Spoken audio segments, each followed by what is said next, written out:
Hello, hello, hello, hello, hello. It's good to see you. Say hello.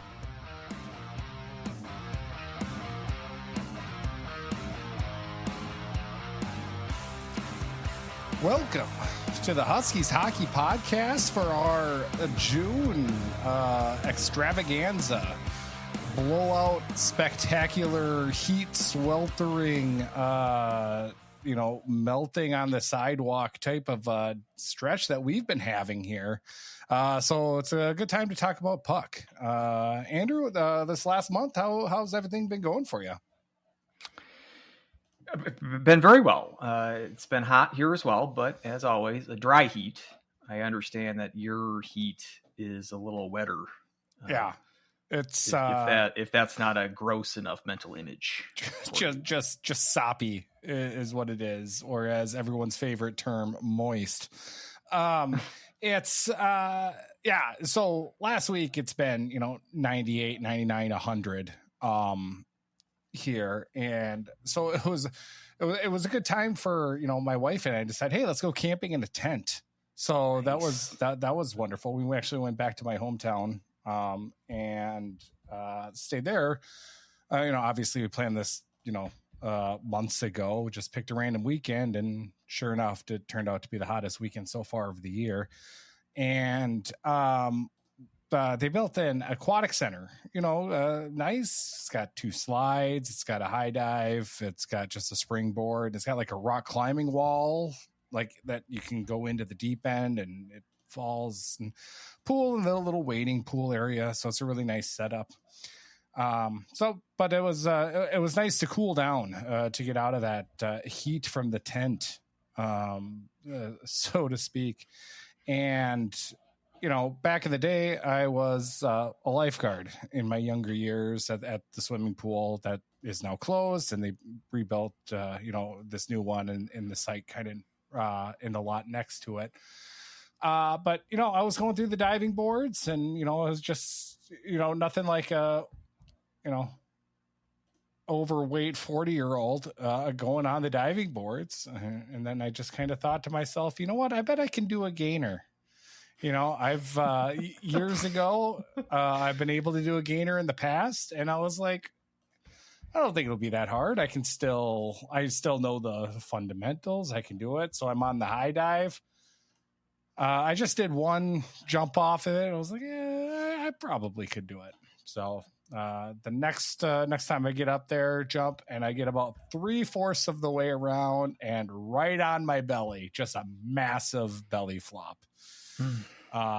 To the whole complex made kind of the same noise of "oh" at once. So that was a good moment for me over this last weekend. Just you on a diving board. My mental image was Rodney Dangerfield in. You are not wrong. You are not. It was not quite a triple Lindy. He pulled the triple Lindy off. I did not pull off the gainer. As I was walking, back to the splash pad area, I had, a couple people stop me, ask me if I'm okay, if that hurt. And one kid has said, "That was the biggest splash I've ever seen." Thanks, kid. Yeah, exactly. So Teresa looks at me and goes, "Travis, you're 40. What are you doing?" And then it was a good reminder that, when I say I did it a couple years ago or years back, that was probably about, 15 years ago and about 90 pounds ago. So my body is a little bit different. But I think was actually a little more sick that I was like, you know what? Give it another shot. I bet I could do it. I just had a little bit of a learning curve. I didn't tuck my feet quite enough to get back there. This is officially a summer podcast. If we've got diving stories, I do. That we're in the off season and we're in the thick of June. I like it. Yep, exactly. So, but other than that, let's get right to it. I do have to say that I did get called out last episode. I know we did have a guest on with Sydney Wolf. Again, listen to that episode. It was really great having her on and her insights. But we did forget. So we're talking about whiskey today. Whiskey.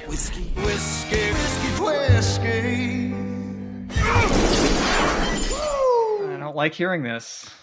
What's the damage? We didn't do one last episode. We just flat out missed one. Oh, so it's I don't know. Speaking of being in off season, yeah, exactly. I think having a guest, we don't normally have guests on the show, but when we do, format goes right out the window. So I think that's what happened with the whiskey, yes. review. You were not maintaining sobriety for the benefit of our guest. You just forgot. I just forgot. Yeah, exactly. Because I was drinking during that, and I actually had the whiskey there. And at the end of the show, and after editing, I looked over and I was like, "Oh, well, I mean, I don't know what to do." So I think I put a all funnel, fairness, pulled it back in the bottle because I didn't want to ruin really the efficacy of the show. Well, I don't think that's fair the right term, but for you to pay off your purge of contempt, I think it's fair that you do two whiskeys on today's show. I just so happened to have two with me. I was going to wonder if you were going to give me that option to have two. I am going down that road. Yes. All right, good. Because it's kind of a pain to pour the whiskey back in the bottle of the little, essentially 2-ounce shot things of trying to pour that back in. So, all right. First one what do we got? First one we got here is actually from the United States, Breckenridge bourbon. Okay. So this one I've actually even had this before. Yeah. This was in the Costco pack? This was in the Costco. It's Whiskeys of the World, so it includes the United States. I've mentioned my skepticism of the authenticity of the actual whiskeys that Costco has selected for this pack, but this adds more credence to the fact that they actually are legitimate whiskeys. Yep, exactly. So on the nose, good. It's a little fruity, little lighter. But Breckenridge. So here we go.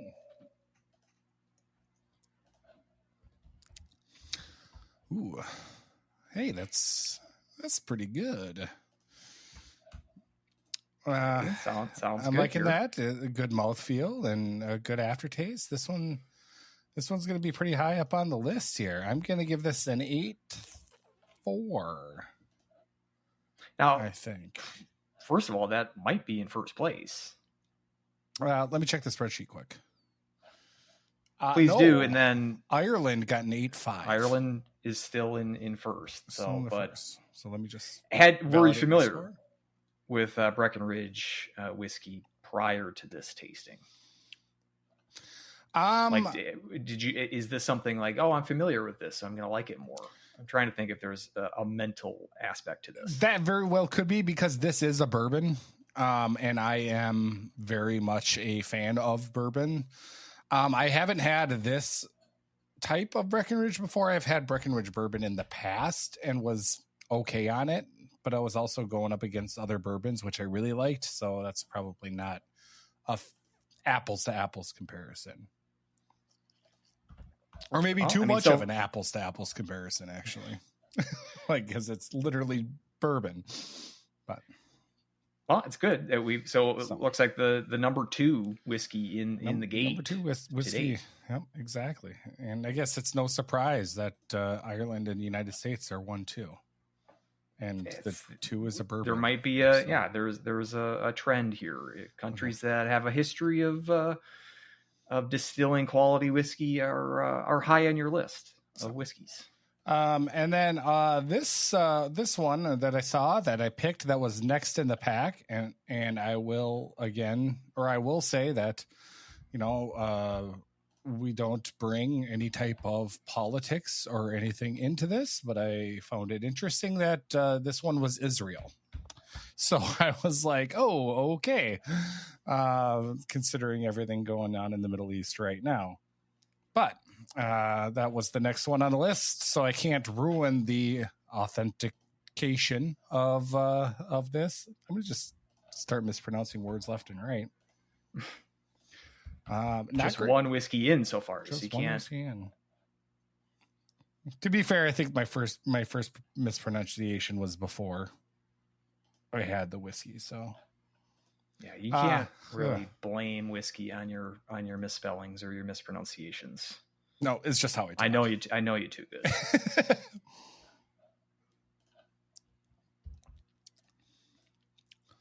Ooh. Oh, that's a clear step down.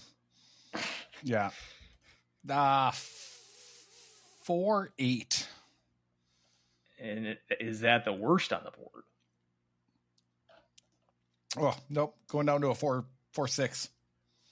Even worse on the second taste. Yeah. Nope. Not good. Not the worst. Finland had the worst just 2 weeks ago. That was the 3.2. That one was very bad. So there we go. You know, one from the top, one from near the bottom, or second to the top, second to the bottom. There's we got a spectrum here, and that's definitely where we're at with the. Whew, I gotta choke down the rest of this now. Perhaps you could have flip flopped that. Yeah, where right. The so Israel was first, and then America was on top. Yeah, use that as better finish. Maybe I should have. I didn't want to. It's too late now. Taint. The. What did I say? The authentication. Taint's another one of those words. That's moist. It's just funny. That should be on one of your crosswords of I'm sure it has been icky words that people don't like to hear, and then you could have that could be your theme, and then throw a rebus in there just to tick everyone off. I hate rebus. You're just doing my job right now. I could just hand you off the gig. You could do it. No, I could not. You're the one that was able to put in Kilborn and Stewart on correct crosswords, so that was pretty impressive. I gave you a hat tip in spirit, not on the actual byline. I don't roll that way, but I still did all the work. No. But you provided the inspiration, and I was your muse, so to speak. Yes. So, well, I'm gonna keep drinking this Israel whiskey. And probably a lot more after hearing the news this morning that broke. A rare breaking of the news before we record. So I want to thank the powers that be on that aspect of it. But we are going to be looking for a new head coach for the St. Cloud State women's team. Brian Idalski takes the PWHL Vancouver job, the new expansion team that is entering the league, and they will leave a really big hole that put someone who put St. Cloud women's hockey on the map has been an afterthought for so many years and really turned the program around. Really had a lot of excitement building up towards it. Only 3 seasons here with the league and a 500 record. You kind of look at that from the outside perspective and just be like, what's the big fuss? But, coming from the other guy, as the players that said about the previous coach, 9-23, the other guy, McDonald's last season. And then Idalski comes in 15-15-6, 17-17-2, 18-18-1.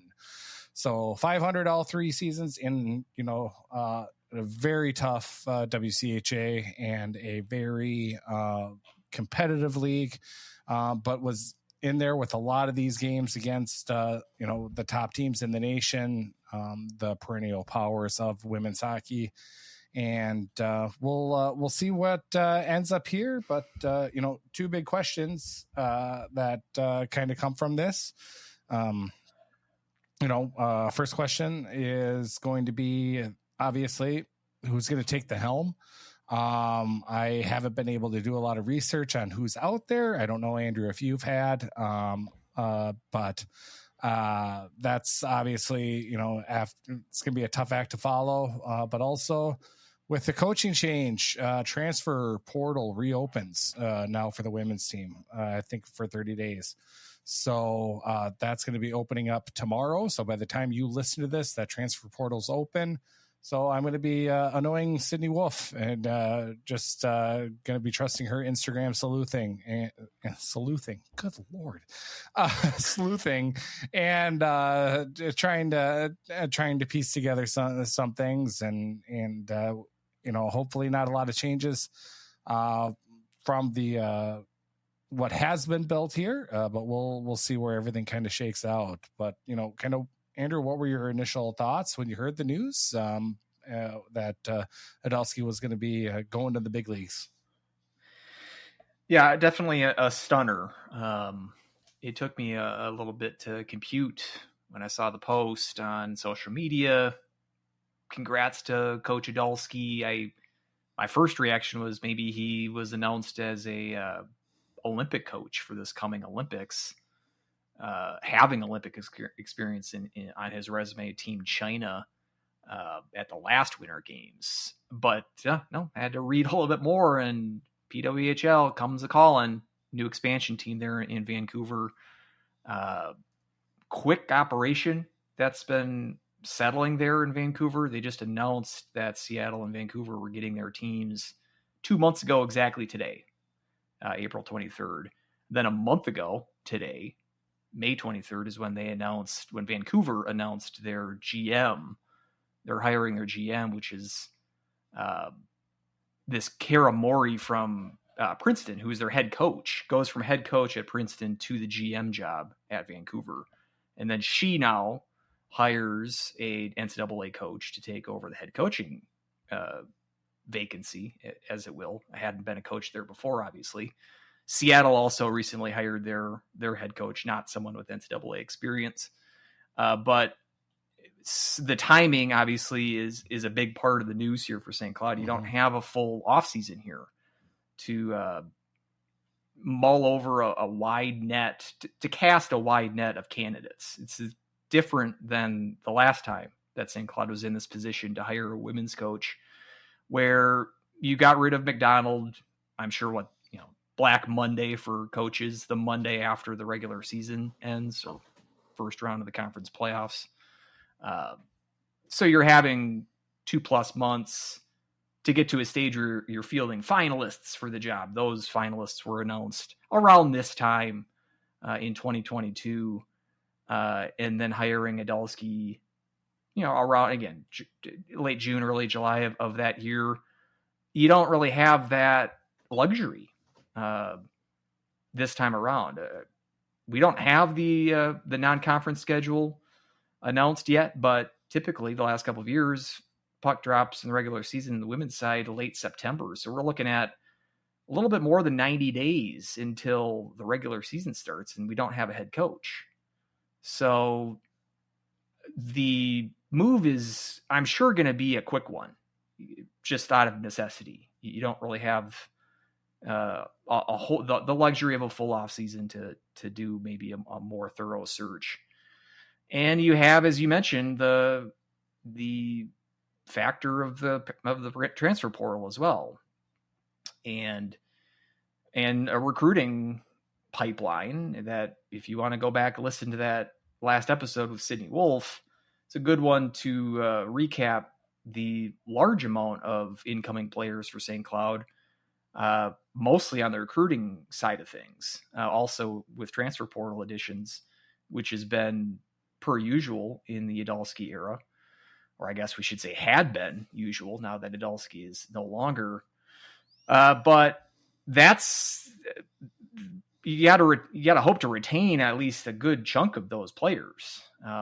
Those recruits, they signed up to play for Idalski. Now that he's out of the picture, I would assume it's not like the transfer portal window opens for those players, because before they reach campus, they can decommit willy-nilly as well. So I'm sure there's going to be losses, either from players that were recent acquires from Idalski, either from the portal or incoming recruits, or players that hadn't planned to move and we're planning to play next year for Idalski, that might test the waters now. Now it's riskier for those players to enter the portal at this time of year because a lot of other teams, most teams have their rosters pretty well set at this point. So I'm not expecting 15 players to hit the portal here, which might be the case if Idalski would have made this move the day after the season ended. So perhaps it's a bit of a blessing in disguise, but I still think you're gonna lose some players, whether that be players that we're already familiar with that have experience with St. Cloud already, or incoming recruits.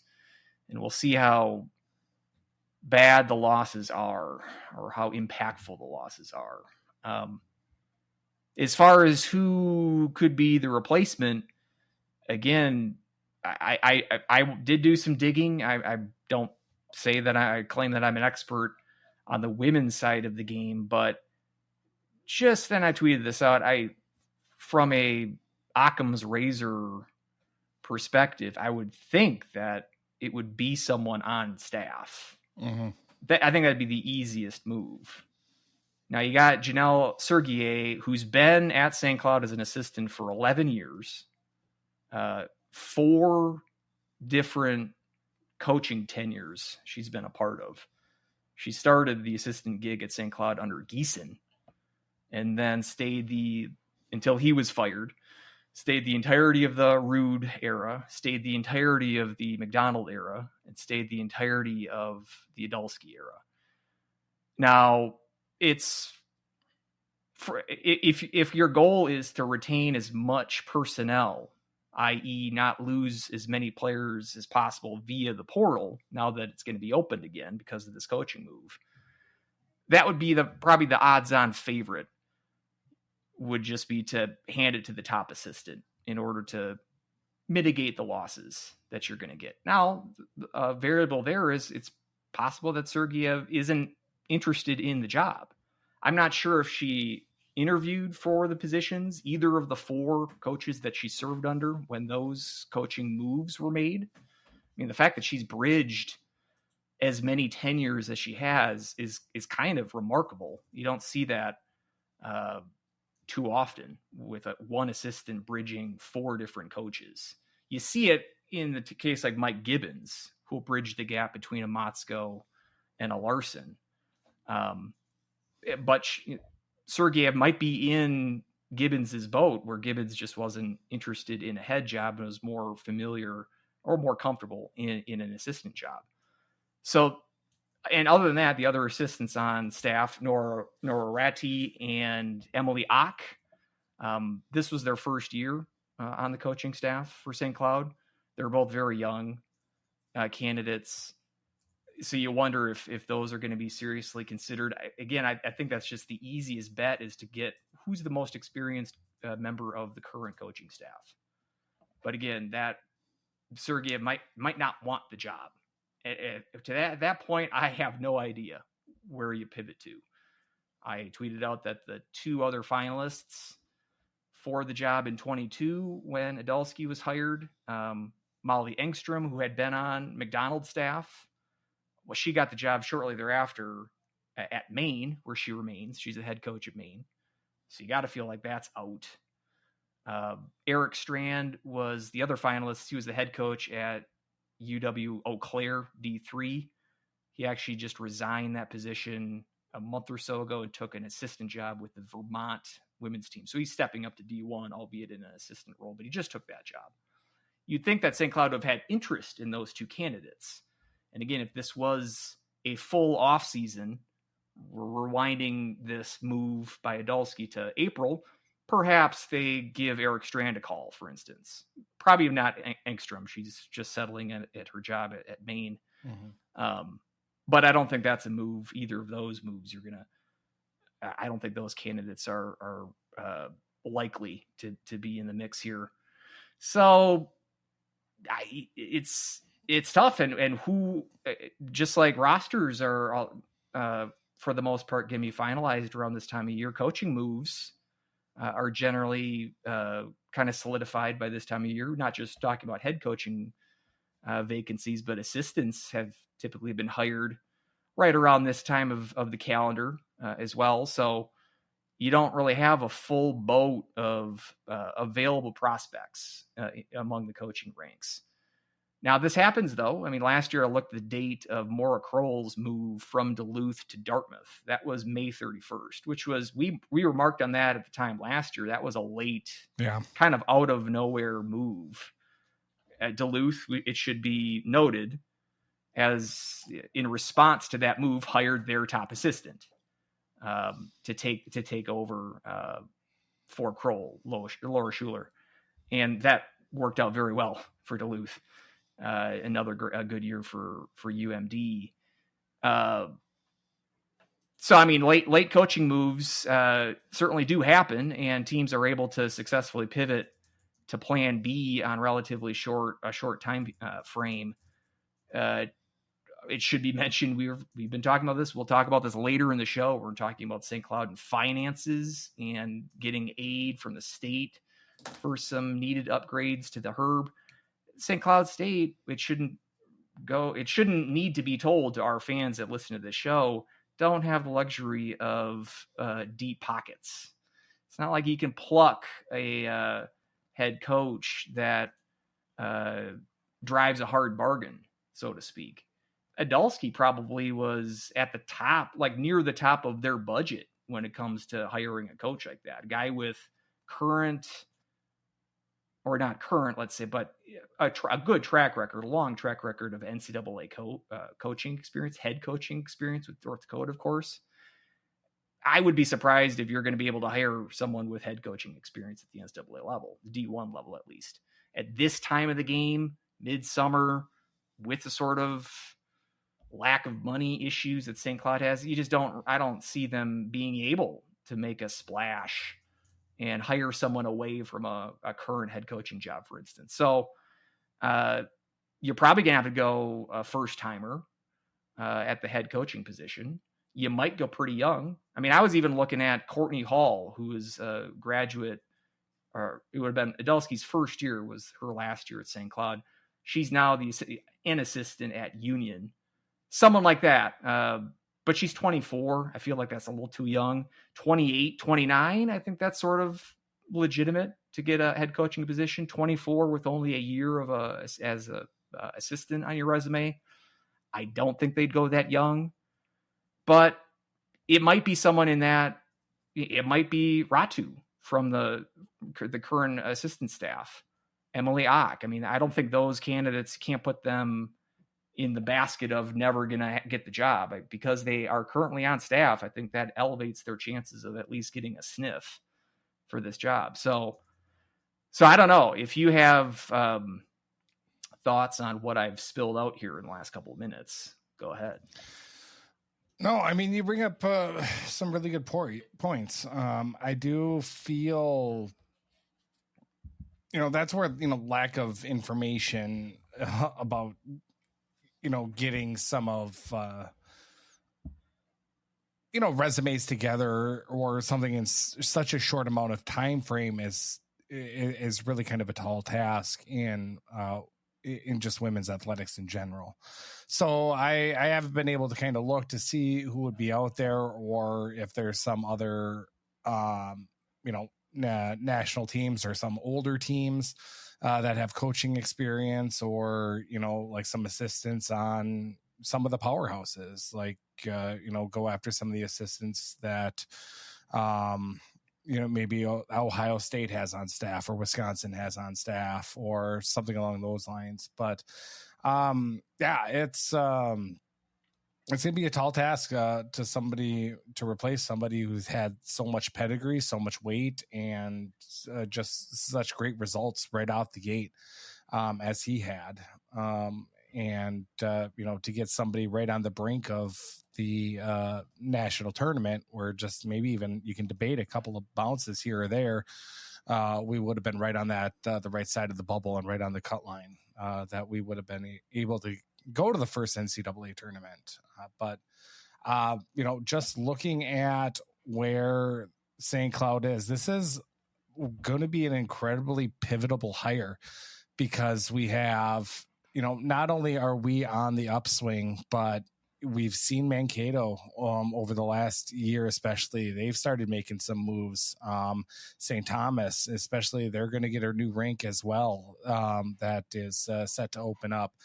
That is going to be, tough to recruit against as well. So, you're no longer just trying to recruit against, the Minnesota Duluths anymore. If you've got some really good staffs and doing some really good things elsewhere in the WCHA. So it's going to be tough for the administration to look and really pick the right hire here, because we got to keep this momentum going.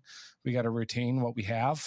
It's going to be interesting to see over the next couple of weeks where they fall, and also what these players think of it too. Like I said, my first thing that I'm thinking of is that reopening of the portal. If that changes a lot of things, and maybe it doesn't. Maybe like right away they're like, nah, it doesn't matter. This is where I want to be. That'd be great to see. But we'll see where everything shakes up. But it makes me a little bit nervous for that team. I'm not going to lie. I just got an idea that I kind of like. Ooh, because I was thinking about, and Courtney Hall was on the mind, because I'm thinking about alums. Now Sure. this is a program that, let's be honest, does not have a checkered past of great success. There's not a ton of history to hang your hat on when it comes to St. Cloud State women's hockey. So when it comes to alums, it should be noted, I believe just one coach all time has been an alum. That was the first head coach in the women's team's history, Carrie Brott Wethington. Every coach since then has been a non-St. Cloud State grad. And perhaps that plays into the fact that there just isn't a deep well of successful women's hockey teams in order to pick out potential alums that come back to be on a coaching staff for the Huskies. We mentioned Sergeyev and Engstrom, for instance. Those two are Wisconsin grads who have sort of in their coaching careers have become Huskies. But I've thinking about, first of all, I just want to level set. Idalski, the best coach in the women's team's history? Yes. I would agree. Just the 3 years. I think Geeson's the only other candidate, and he had his 8-year run was neatly split into 4 pretty decent years and 4 really terrible years. Mm-hmm. The other, if we're going to call it a golden age, would have been around that time that you were the beat writer for the women's team in those Geeson years, the Felicia Nelson years, and Holly Roberts years. Holly Roberts, Caitlin Hogan. If we're going to go back to the nostalgia tour, Caitlin Hogan is a current head coach for the University of Arizona in my current hometown of Tucson. It is club hockey. She's had to do a lot to sort of build the program. She wasn't the one to build it, but she deserves a lot of the credit in getting it to where it's at, where they're building a facility for both club teams. And she's been on the fundraising end of things when it comes to that. These are the kind of skills that St. Cloud State definitely needs: fundraising, building of programs, good hockey IQ, coaching experience. I'd give Caitlin Hogan a call. Get an alum in here. I think that's a different dynamic that this program really hasn't had. And especially at a point now where every other coaching move prior to the Idalski era wasn't really the solution. We feel like we've got some upward momentum when we're handing off the reins for really the first time in this program's history. Mm-hmm. This is a pivotal hire, and I feel like it's going to be a quick hire. I don't think it's going to be within probably by the next show we have. Yeah, they'll have a coach there. Just with, as you mentioned, with the portal out there, you don't want to hang around for a month and a half here and it'd be August and still don't have a head coach. I think it's going to be in a matter of a couple of weeks.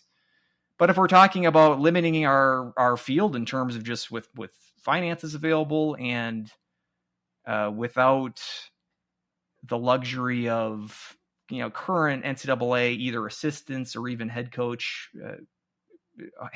that would possibly be legitimate prospects to get the St. Cloud job. A more outside the box hire, like, or just a phone call to give to Caitlin Hogan. That's my Huskies hockey podcast suggestion of the week, is give her a call, see if she's interested. I like that. I don't know about her coaching side of things. I don't really either, but I know that she is a coach at the club level, which is something. Yeah. But also afterwards, she got really big into weightlifting, and actually turned out to be quite the power lifter as well. So from a strength and conditioning standpoint too, kind of wear two hats, kind of setting that as well as being able to, having that coaching experience. That would be definitely an outside the box hire, and, one for the alums, and that would be, it'd be interesting to see what the reaction would be for that. That's for sure. As an alum myself, I would be excited by that. I know alums aren't everything, but when it comes to coaching, it's a lot of times those dots are connected. She's 88 birth years, so 36, 37 years old, right around our age. It's a good, late 2000s. Good. We have good nostalgia from that time period in general. I think that's, again, I came up with this idea 10 minutes ago. So in the absence of other better ideas, I'll throw that on the board for my suggestion. It'll be very interesting. I mean, this PWHL, I think we should get used to this in terms of NCAA coaches in particular.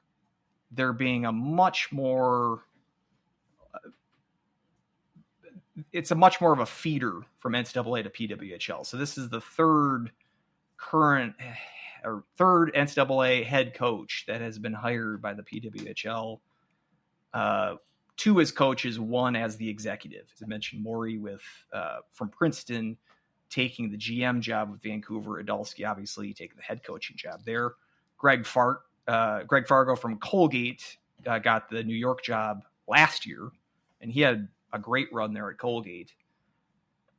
Seeing as, we've got the draft tomorrow for the PWHL.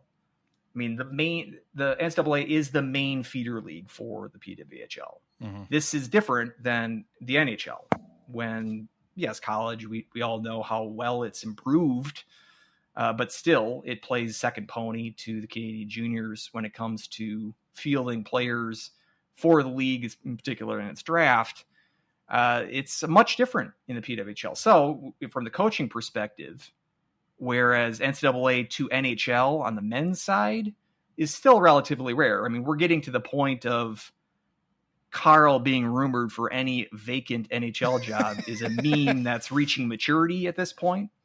But still, there's the Jim Montgomerys, and there's here and there, those moves have been made for many years. Prior to Hackstall? That move had never been made for like 3 decades, I think. Mm-hmm. PWHL, I think, is going to, especially if guys like Fargo and Idalski prove successful in the PWHL, I think these are like going to be yearly coaching watches. You successful NCAA women's coach, they're going to be maybe the number one candidates for whatever coaching vacancies that might arise in the PWHL, much more so than there would be any sort of fear or trepidation about successful NCAA men's coaches bolting to the NHL. I know it's Jake Baskin. If Jake Baskin's listening, he's just praying Brad Frost goes. Well, I tweeted this out that mentioned Maury's bolting from Princeton to take the GM job at Vancouver. Obviously, created a vacancy at Princeton. Princeton announced today that they hired Courtney Kessel from Boston of the PWHL, from the Fleet. So that means that there is a current head coaching vacancy at the PWHL level in Boston on the eve of the draft. I would assume that coaching vacancy is going to be filled pretty quickly. I Again, imagine. take a look at your favorite head coach at the NCAA level. Those kind of coaches are going. I mean, the guys like the Mark Johnsons of the world, I think they're not going. But No.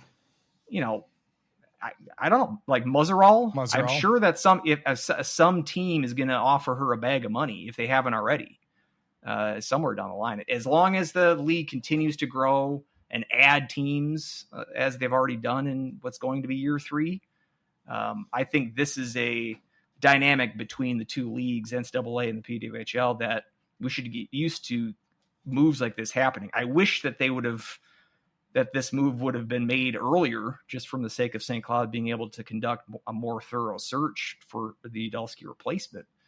But I do think that this is going to be a new normal, or at least something that's not going to be shocking in years to come. Obviously, there's not going to be as many head coaching vacancies every year because they probably won't be adding teams every year from here on out for the next 20 years. But at some point there's going to be some stability there. But especially if these kind of coaches that make the jump, if they prove successful at the pro level, it might be a direction, a wrinkle in NCAA women's hockey that we haven't really had to deal with before. So that's interesting.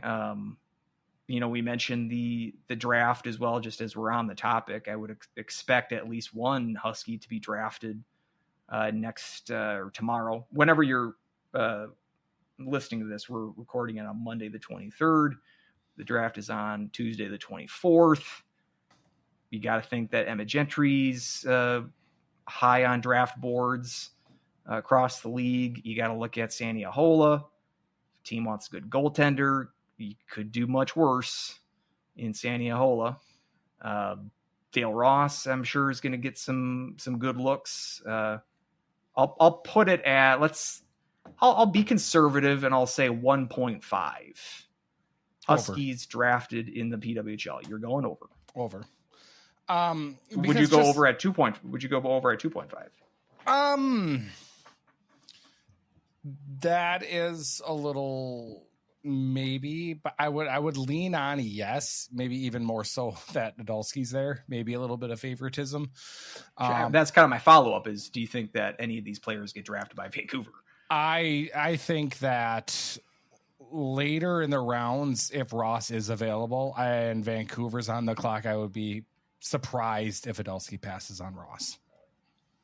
Yeah, 48 players total in the draft. Yep. So 6 rounds, eight teams each. Just for what it's worth, The Athletic posted kind of a draft ranking list.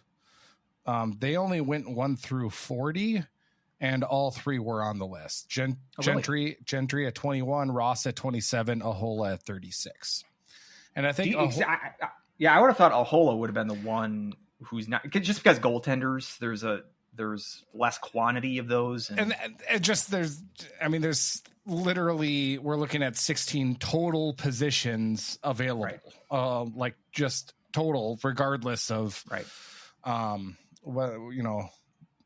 then obviously you're going to have the stalwarts that are there as well. Minnesota is not going to need a goaltender. I would be surprised if Ottawa's looking at a goaltender. So, already you're down 4 positions right there. So, but I do think that I think someone would be pretty foolish to pass up Ahola for what she has done here for the program and during her career. I think she's going to find a spot on the roster somewhere. Just kind of interesting looking at the list. And I don't know, just kind of as I was going through it, I don't know where the bias is. And tell me if I am being maybe a little WCHA colorblind here. But like looking at the top 10, I thought it would be a lot more like WCHA. I don't have the list in front of me. Can you rattle off that top 10 for me? But let me just double check.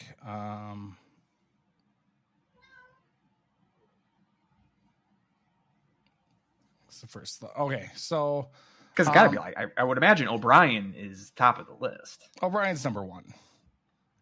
Number 2, they have Haley Wynn. Okay, from Clarkson. Kultikova at number 3.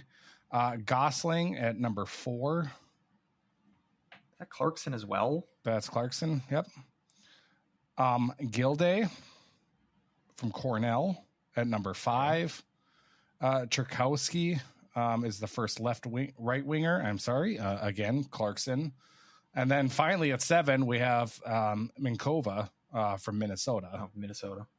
And then who was a recent transfer to the Gophers as well from out east. And then Huber at 8. Kendall Cooper from Quinnipiac at 9. And then Kervinen, and I think she is, I don't actually know exactly where she went.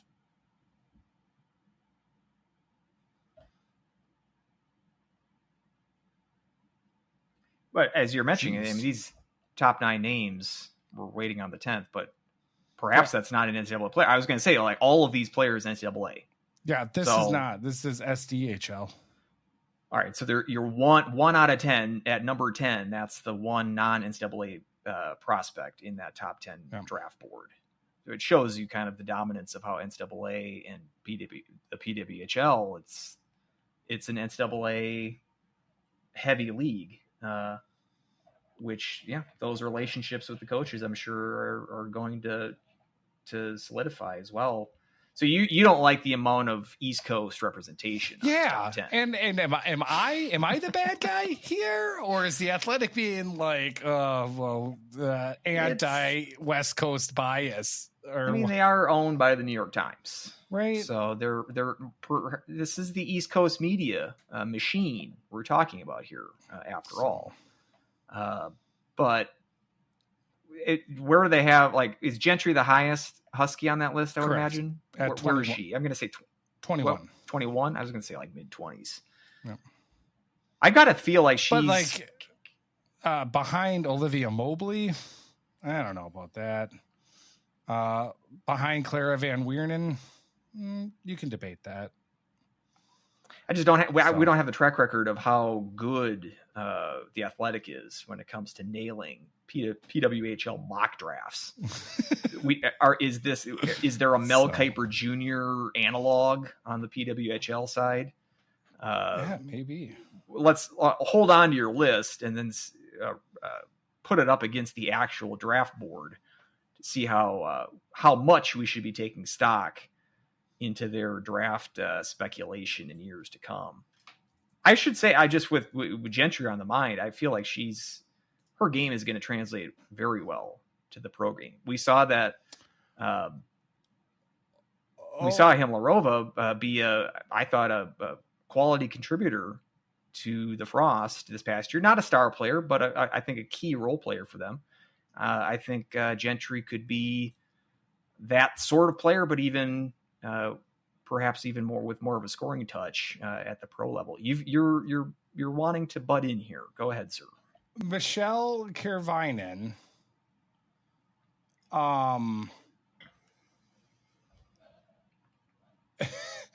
did play college hockey, and you will never in a million years guess which team she played for. Was it a current D1 team? No. This is a trick question. That's the trick question. What? She played for North Dakota. She's 35. Really? I was going to say she's got to be a little old. So maybe that's another Idalski on Idalski's radar, because perhaps he coached her. 35. Well, that means that she would have played there about like 2010. Yeah, I think Idalski. Idalski was there by then. Last year was 13-14. Yeah, Idalski was definitely there then. So yeah, 12-13. She had 18 points, 20 or 18. She's the number 10. She's the number 10. She's the number 10, and I think Vancouver picks 7th, either 7th or 8th. 7th or 8th. She could be available at that spot for Idalski to he's not the GM, obviously, but I'm sure he's going to have some input in the war room tomorrow on draft day. So she's been a mainstay on Finland's team, national team. So playing in Finland professionally, and now making the jump to the PW. To the PW. Interesting. Yeah, from Finland/Denmark. Born in Denmark. That strikes me. That's either going to be 35. Like a great pull by the Athletic, or that's going to be completely wrong. Like she's not even going to be drafted. She'll be an undrafted free agent. So we'll see. I want to circle that name in particular. And when we do the receipts next show, we shall circle back to that. But I was raving about how I think Gentry is going to be a good player at the pro level. I think from a pro level aspect, I think her game suits that incredibly well. And I think she's going to be even more of a force on a PWHL team. Like, I think if you put her in like a third line center spot, I think she can add a lot of trash collector on the power play right in front of the crease. Yeah. And depend on sort of what kind of situation she's in. If she's on a team that, is more like one of these expansion teams, for instance. Now, the way that they seem to have dispersed the players with expansion drafts, who knows? These expansion teams are going to be pretty good. Yeah, I was looking at their roster. They've got some recent Patty Kaz winners on Vancouver with Sophie Jacques and Izzy Daniel. Also, some of the new Vancouver players from the recently completed expansion draft, which them and Seattle both did without their coach in place, which I thought was a little unusual. But you got to, again, I mentioned it just 1 month ago, they put their GM in place, and 2 months ago they didn't exist. So it's all, there is a bit of USFL to the speed that the PW is moving here. That was the USFL's downfall, is they went too quickly into expansion. Let's hope that that's not the case with PW, and that it continues apace. And we do wish Idalski the best,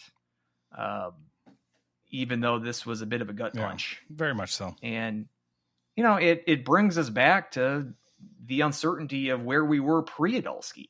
We got to a point where, that first year you were still losing. Was it the Gopher game? You lost 9 rip. You still had some of those kind of results that we had become accustomed to in the old regimes. But for the exception of the home Wisconsin series this year, and even his second year as well, I can lump that into it. Very few occurrences where this team was just simply outclassed, even by the best teams in the country, the Ohio States and the Wisconsins of the world. Again, I'm trying to think on one hand, I can think of weekends where you're just blown out of the building in the last 2 years. And you got to a point where beating the Gophers in Ritter for the first time ever, which that win puts you in NCAA position, 2 weeks to go in the regular season, a point.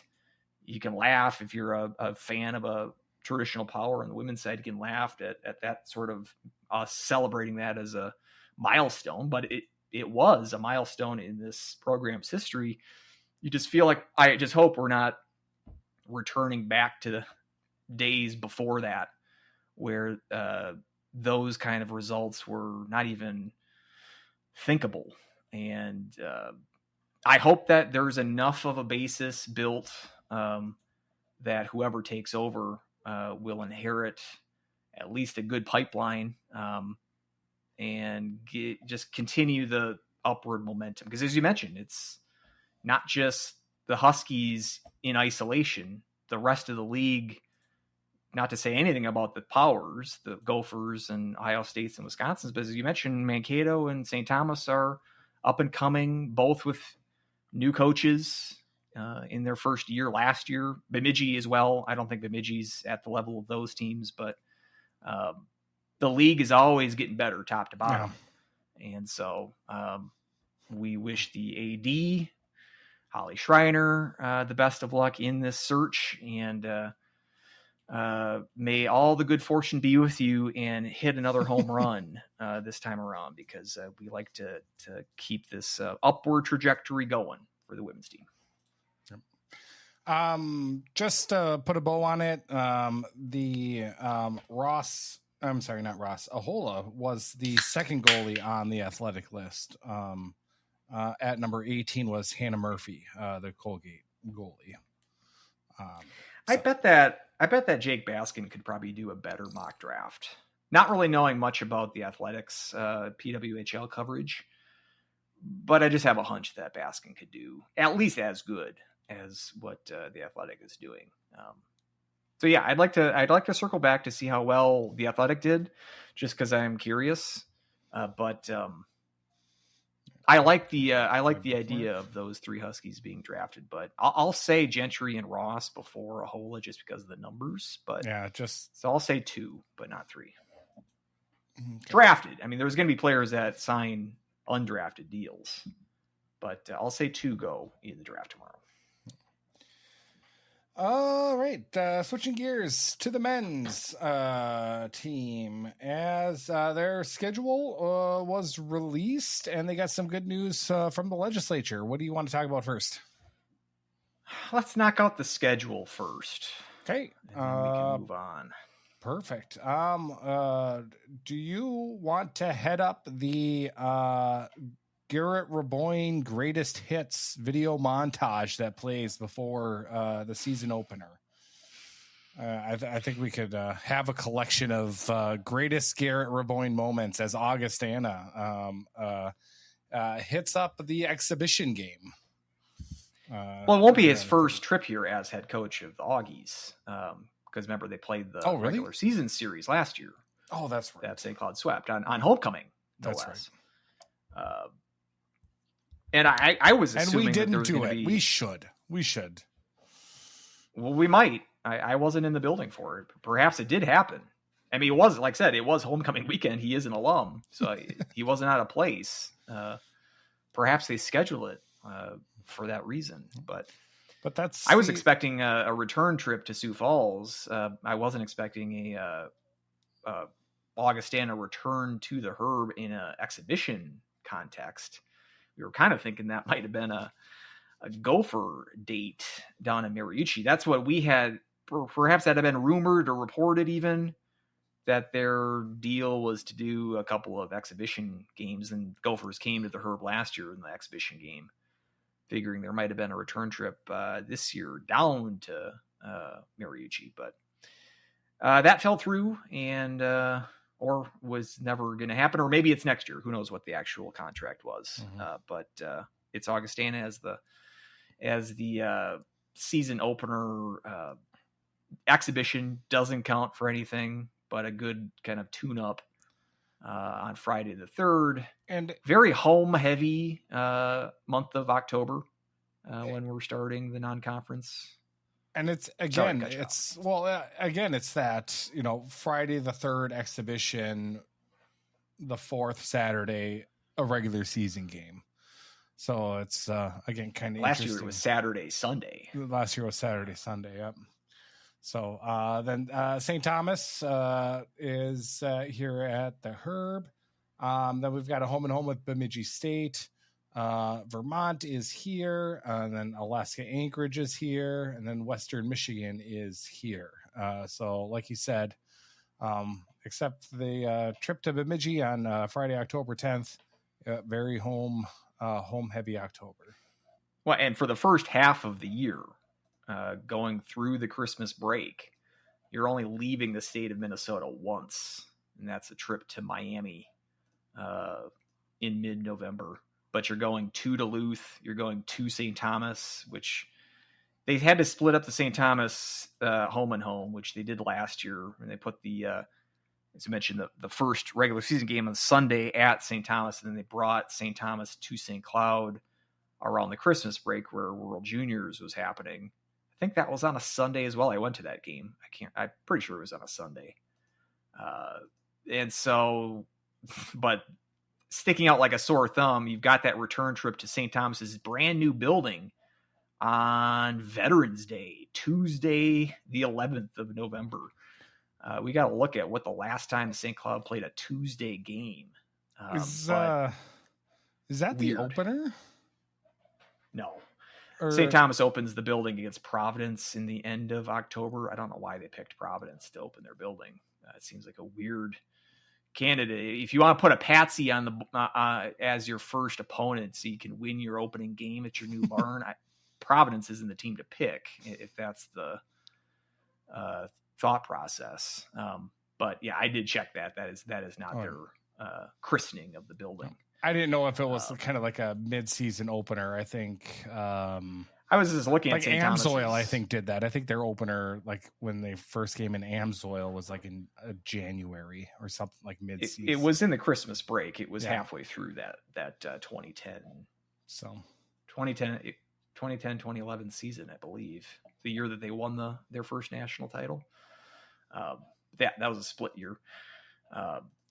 But yeah, there's going to be no games at St. Thomas's old rink. Like their entire home schedule is at their new facility this year. Gotcha. But it just it opens at the end of October. So I was just looking. St. Thomas's schedule doesn't really accommodate another single, like whenever St. Cloud has off weekends, St. Thomas is playing in their conference schedule. So it appears that Tuesday was the best that they could do.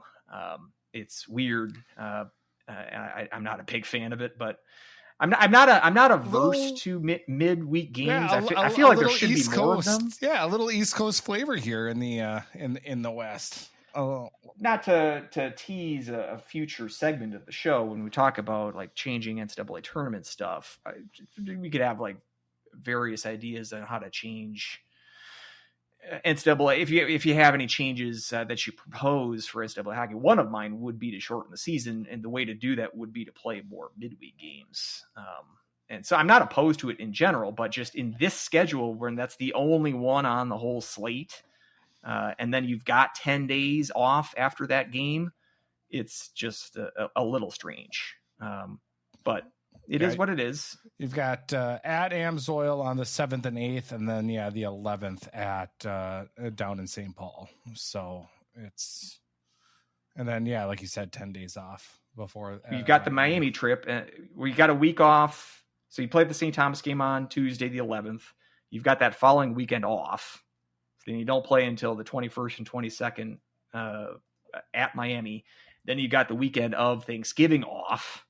And then you come back to end the first half with a homestand with North Dakota and Denver, maybe the toughest stretch on the slate, just in a 2-week time period there to end the first half. And then that second half gets kicked off. One, but two destination trips in the second half. We've got Palm Springs, first weekend of the year of 2026, starting that off against Yale. And then you'll play the winner of Mankato and UMass Lowell, who plays the other game. I like how you're just chalking up the Yale win as a victory. Did I say win? That was a Freudian slip. I don't know. Yale wasn't very good last year. I shouldn't get ahead of myself. St. Cloud wasn't very good last year either. But they'll play one of those teams, depending on how they do against Yale. The other destination trip in that second half at Arizona State in February. We kind of knew that the conference schedule was announced prior to the non-conference slate. That Cactus Cup, something about BU that they were rumored to be in it. I feel like that was the reason that the non-conference wasn't released until when it was, because I feel like they had to scramble. Either BU was committed and then backed out, or they weren't committed, and maybe the Mankato coach blabbed on his coach's show erroneously that BU was involved. But from what I gather, Yale was the last team that was committed to this thing. Lowell played in this last year and I believe won the inaugural Cactus Cup. But then obviously St. Cloud and Mankato, who they both might go to California and not play each other, which would be really weird. I think it'd be weirder if they both go to California to play each other. I mean, I haven't had them. I guess we didn't have them on schedule this past year, but basically we're playing them every year in non-conference prior to that. I think fate has it that they'll probably play Mankato. With this non-conference schedule, I mean, one thing we kind of blew over the Vermont and Anchorage, and you can lump in Yale and Lowell to this. Lowell being a potential opponent, not a for sure opponent, but some teams that we're getting some new blood, at least in the non-conference schedule, teams that we haven't faced much, or not faced in a while. Yale, I tweeted this out. They've only played Yale one time ever, and they've only played Lowell one time ever in program history. The only time they played Yale was a 10-rip win back in 2004. It's a good box score if we want to do a random box score. Not now. How about in preparation for that game? We'll do it. Because I've recently looked at it, and I want to forget it. Okay. You want to forget it before? That 04-05 team was not a very good one. We referenced that team too often in response to this year's Huskies team, which was also not a very good team. There were some comparisons to be had. And then the only time they played the UMass Lowell is actually when they were just called Lowell, and they were the Chiefs. That was in 1987, the first year of St. Cloud's D1 history. And we actually brought that game up this year as well, because that loss to Lowell was during their 10-game losing streak in that inaugural year, which the Huskies this year cracked that infamous streak. They made their winless streak go to a program record 11 games winless this year, which broke that 10-game schneid back in 87, and that loss to Lowell was part of that. They've only played Vermont, I think, 5 times, and not in at least 20 to 25 years. Anchorage, obviously, they played them plenty of times when they're both in the WCHA, but haven't played them since then. Or actually, I know they played up in Alaska with the tournament, the season opening tournament that Anchorage hosted, I'm going to say in 2016.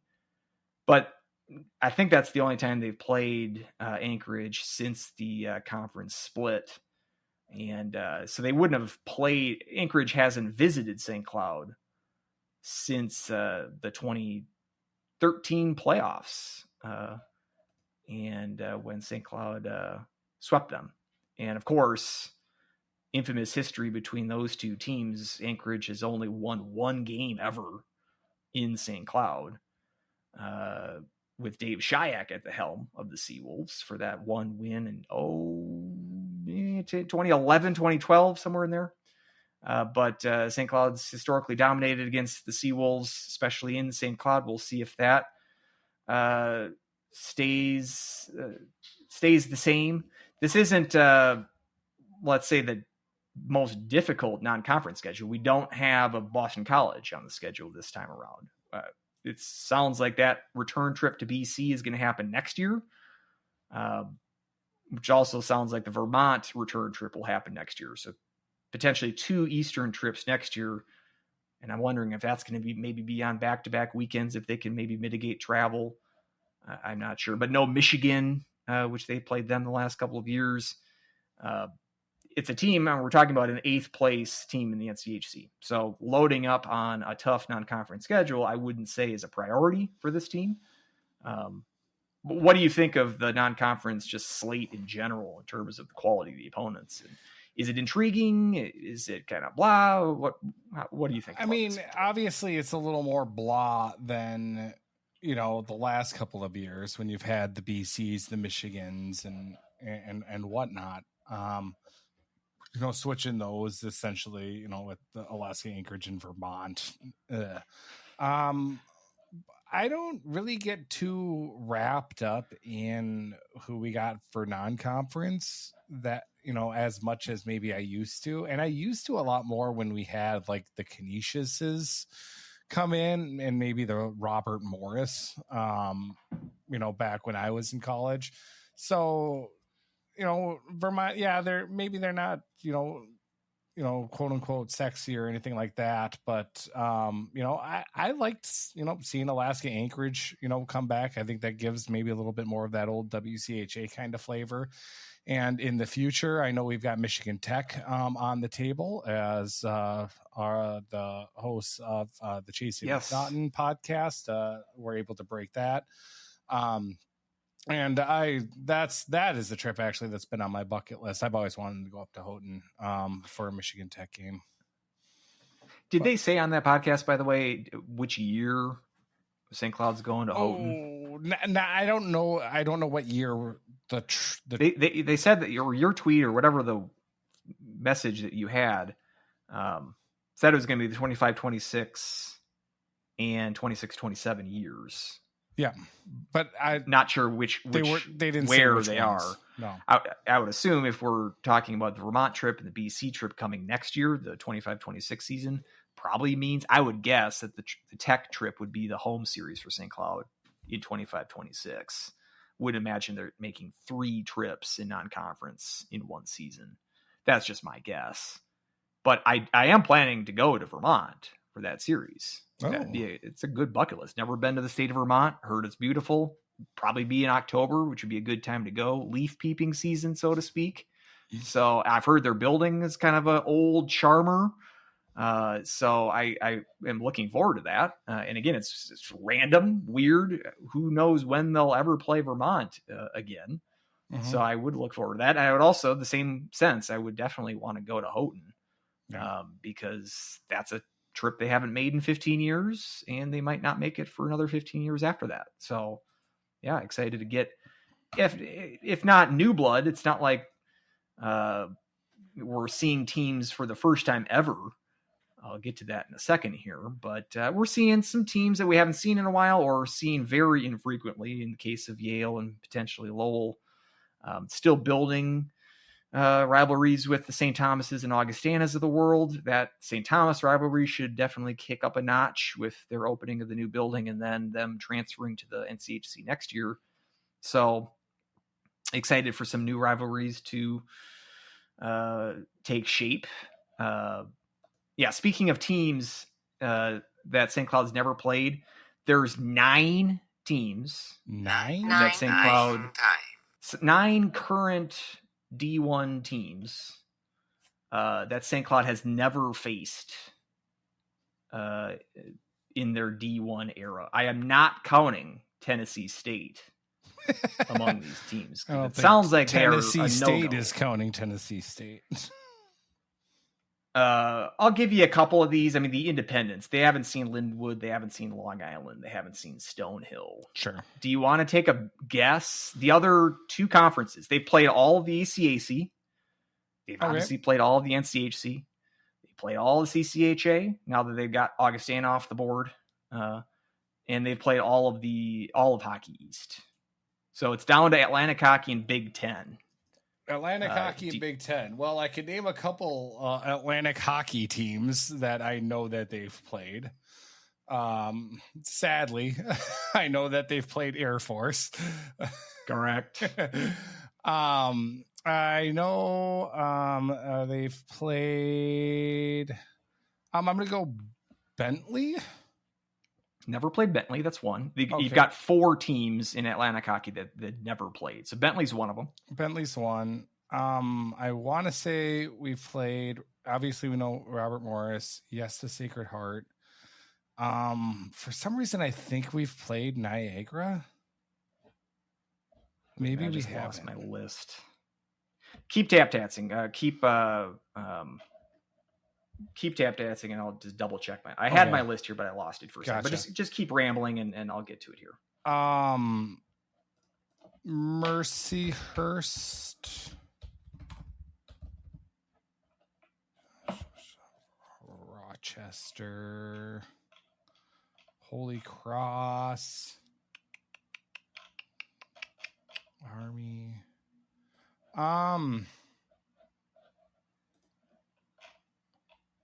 Yeah, maybe we haven't played Niagara. Pretty sure that's one that we have not played. Okay. They have played Mercyhurst. I remember them playing them. Yeah, at one of those games. Canisius, yeah. So I'll go Niagara, Holy Cross, Bentley, and RIT. No, we played RIT. Played RIT, Yeah. I think just once. Yes, they just played them once. I got the list now. Okay, and Army. I don't think we played Army. Which were your 4 teams again? I'm sorry, I'm screwing up this bit. Army, Bentley. Those 2 are correct. Army, Bentley, Holy Cross, Correct. and Niagara. Correct. Those are the 4 from Atlantic. We've got the 3 independents that I've already mentioned. So we've got 2 Big Ten teams that St. Cloud's never played. One of these is very easy. One of these is Penn State.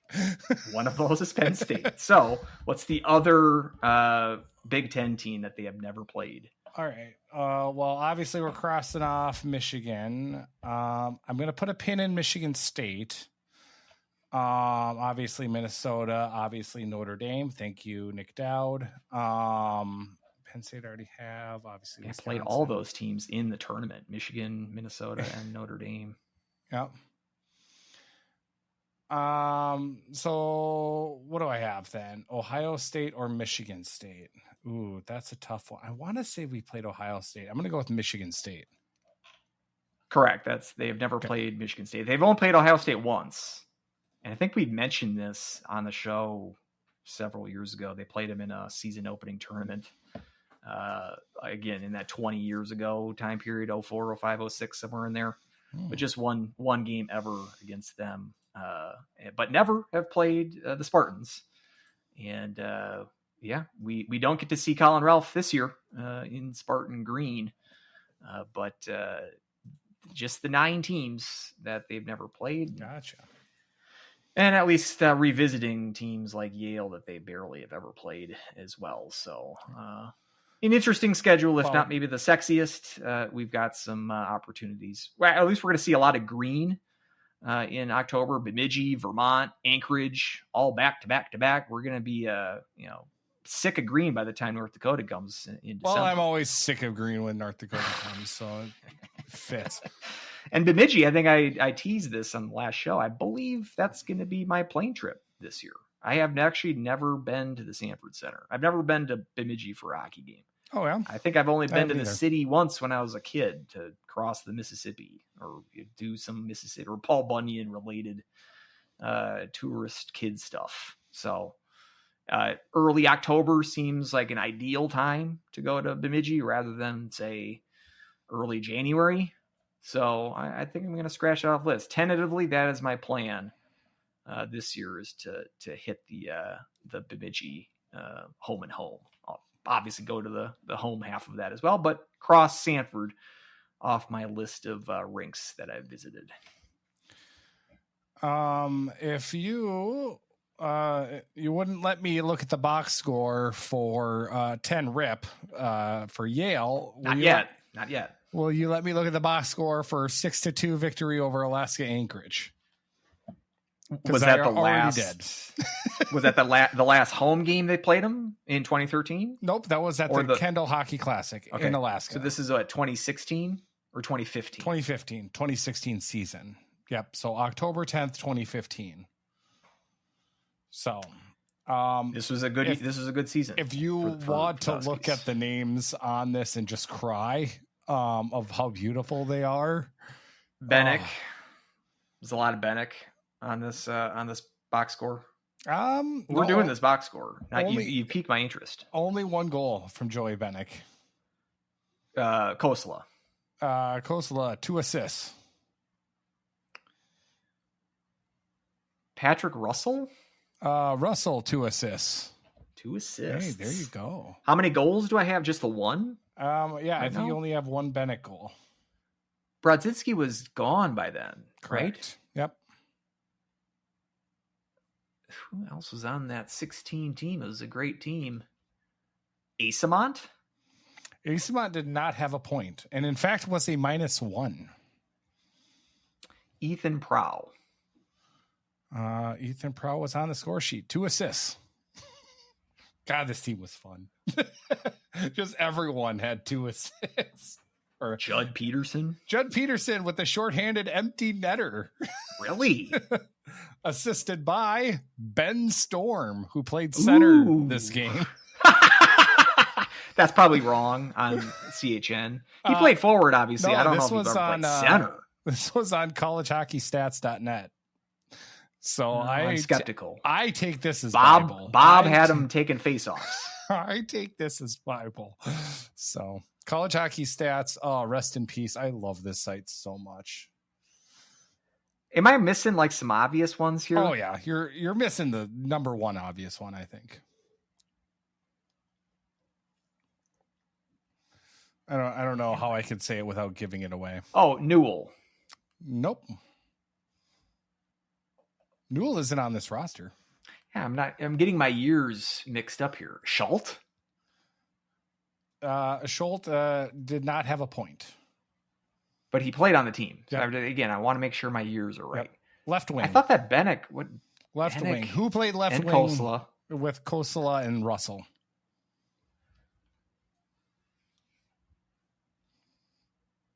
Oh, this is embarrassing. I mean, I can give you the number. That would give it away. I'd give you the state. That would give it away.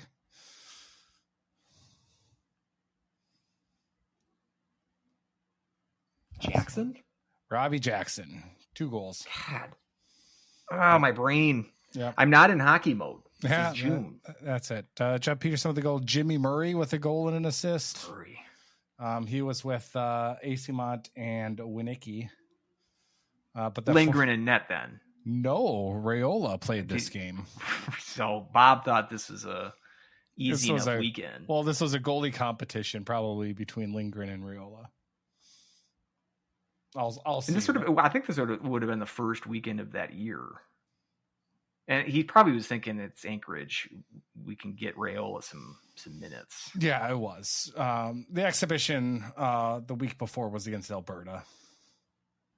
And they would have played Fairbanks in the other game. Yep. Of this Kendall Classic. Was this the first game or was this the second game? That was the second game. Alaska, the first game. I've got that up right now if you want to go through it. This one, no, it's going to be the same guesses. Newell did play this game, but was pointless. So was this his freshman year? I think so. Must have been, yeah, because 18-19 was his senior year. Okay, yeah, because it's the guys that overlap. Like again, I was thinking Brodzinski because of Kosela, but then it's like, well, no, because he left after the 15 season. So it's hard to kind of keep up, but that was. I have a lot of trouble with that too around this area. Exactly who overlaps with that, especially with defensemen. I have a little trouble. Yeah, like who would have been again? Prow sticks out. I was unsure if this was Schultz's time, but I think it was right. Like Nathan Widman was he on this team? Yep. And his defensive partner was Borgen. Will Borgen. Yep. That must have been his freshman year. And then John Lazat and Miki Ilvinen was in this goal. So Bennick from Kosela and Morley. David Morley, another good player. Yep. Because this is the age 26 season. Morley might be, if he didn't have so many injury issues, he might have been on Mount Rushmore of Husky hockey. I truly believe that. He was, when he played, he was always on. He was so good. And concussions just wrecked him. Winnicki from Weidman and Jacob Benson. And then Judd Peterson from AC Mont and Jimmy Murray. Yeah. That would have been the first. Well, I mean, this was 2015 technically. Mm-hmm. But we started the show in the second half of that year. Towards like February, I'm going to say. Second half of that season. And then the Ferris F State. That's where why we call them Ferris F State. That is the origin of that, obviously. So yeah, that team is poor as I remember it, apparently. Was the origin of this show in many senses. In many senses, yep.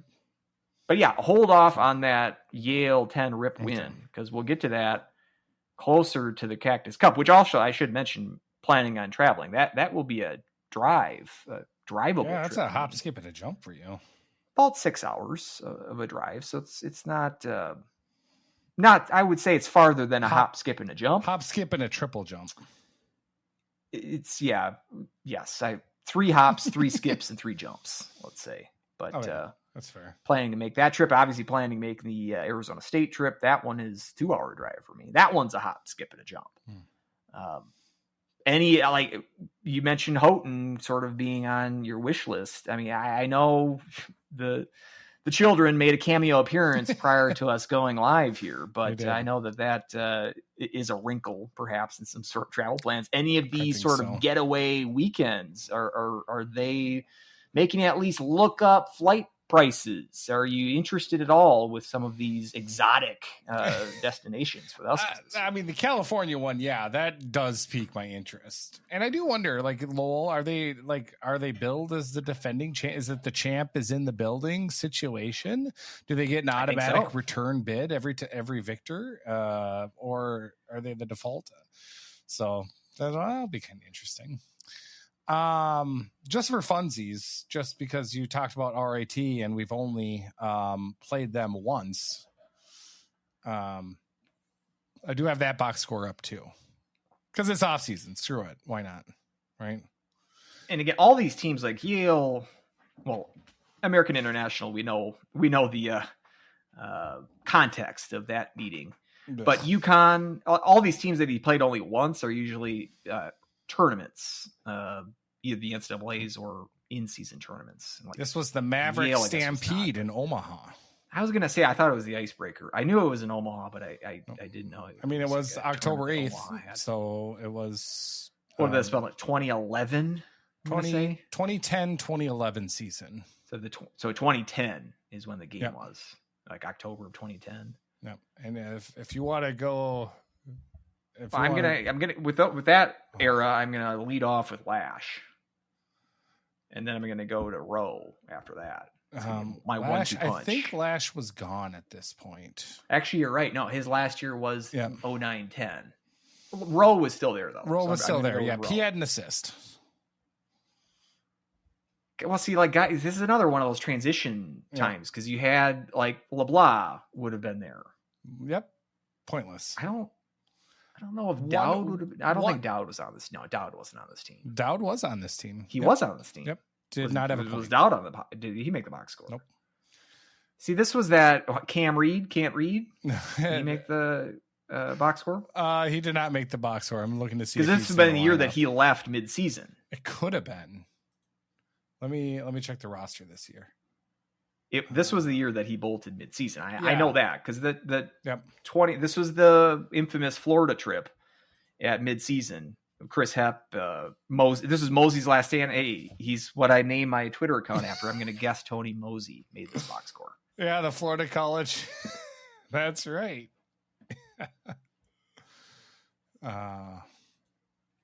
So Chris. Remember, this was the year that this would have been this weekend. This weekend, they would have been hyped. Like, they were coming into this season as a top 5 team, coming off the first ever NCAA tournament win in 2010, returning a lot of those guys. I mean, Lash was gone, but I remember this being a hyped team, and it turned out to be a huge dud and sort of a dysfunctional dud with the off ice incidents that peppered sort of the mid-season and then the bolting of guys mid-season, like, and Hap being removed from the team.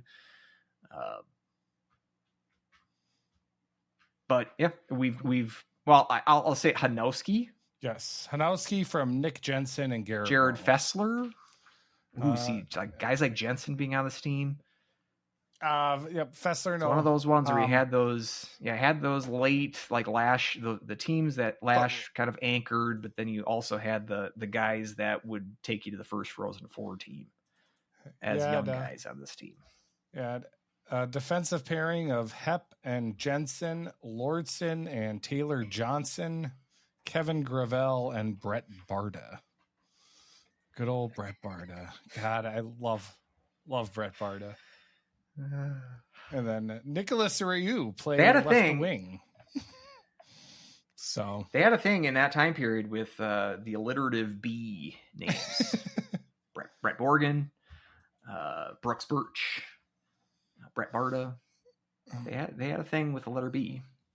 So yeah, They're well, probably Brett big Barta Superman fans. did have an assist this game. Probably, the time that just couldn't get him out of the lineup as much as Moscow probably wanted him to be out of the lineup. But the other goal scorers, one maybe you could get after enough time. The other one, I don't think you would. Opening up the scoring in the second period was Nick Osland. I figured that one would be a deep cut for you. And then we'd be here all night. The empty netter to seal a 3-1 victory was Travis Novak. I liked Novak. I've mentioned that on the show. It's underrated, good penalty killer. Fast. He was fast. So fast. Good speed. But yeah, this season ended with the infamous 3 overtime loss in Duluth. Which then Duluth ended up winning their first national title in the season. Yep. Remember, because that was Lee made St. 60 saves. And St. Cloud smoked them in the regular season up there, which led a lot of fans to think that they were going to give Duluth a run for their money in that playoff series. I suppose they did if they took them to 3 overtimes, but it was not to be. 8-2, they won. I think they tied them the other game too. Yep, they tied them the other game. A good weekend in a second half, especially of mostly bad hockey. Hanowski 3 points, Rowe 3 points, Nick Jensen 3 points. We're going on and on and on. How about this 2011 dumpster fire of a team? We've got a 24-25 dumpster of a team that we're still lingering on. Here, so maybe we can exactly transition back to the present day. So let's get that good news from the legislature. As we're getting some money, 12 million and change from the legislature to upgrade the mainly the refrigeration system, which is on, to say it's on its last legs is generous. Obviously, it needs a complete rehaul. Parts are no longer being made for it. It's a chemical that's used, it's banned.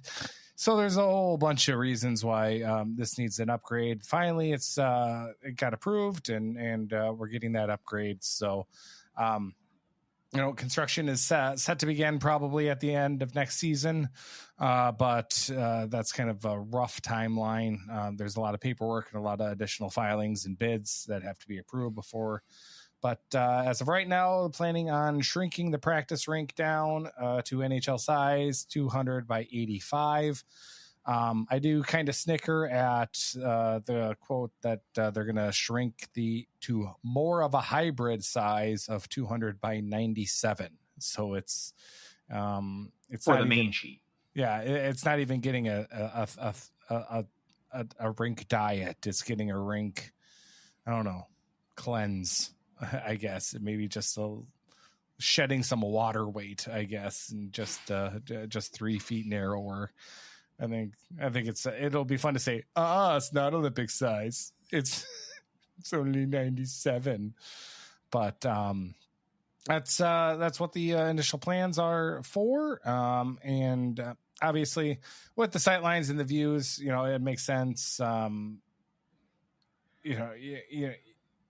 think if you shrink it too much, if you do, shrink it to 85, you'd have to at least regrade one side, and maybe that's a little bit that would start kind of skyrocketing what we'd be able to afford at this point, unless we have some kind of donor that wants to all of a sudden plop down about another $12-15 million. If you want to send it to St. Cloud State to help for that'd be wonderful. But at any rate, happy to see the refrigeration system get some updates, because it is well overdue.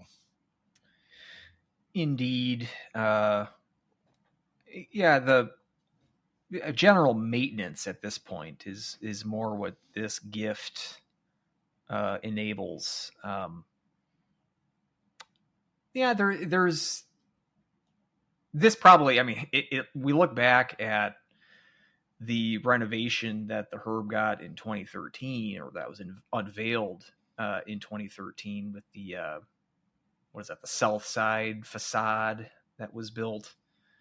I mean, this refrigeration system, I believe the coolant was phased out in 2009, I think is what I heard, somewhere in that ballpark. Mm-hmm. I mean, so over 15 years ago. I mean, the money that they got for that project in 2013 probably should have gone to the refrigeration system. This is long overdue, but it's more difficult to get financing for a project like this versus the more cosmetic makeover that they got in 2013, which is more visually appealing. It's got a sparkle shine to it.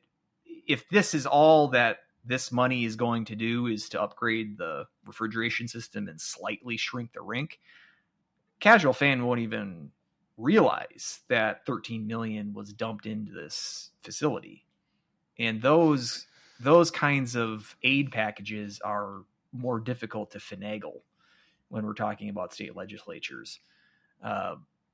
But it shows you the folly of having to depend on state largesse to maintain your building, an outdated building, we should add, as this whole project of retrofitting the refrigeration system entails.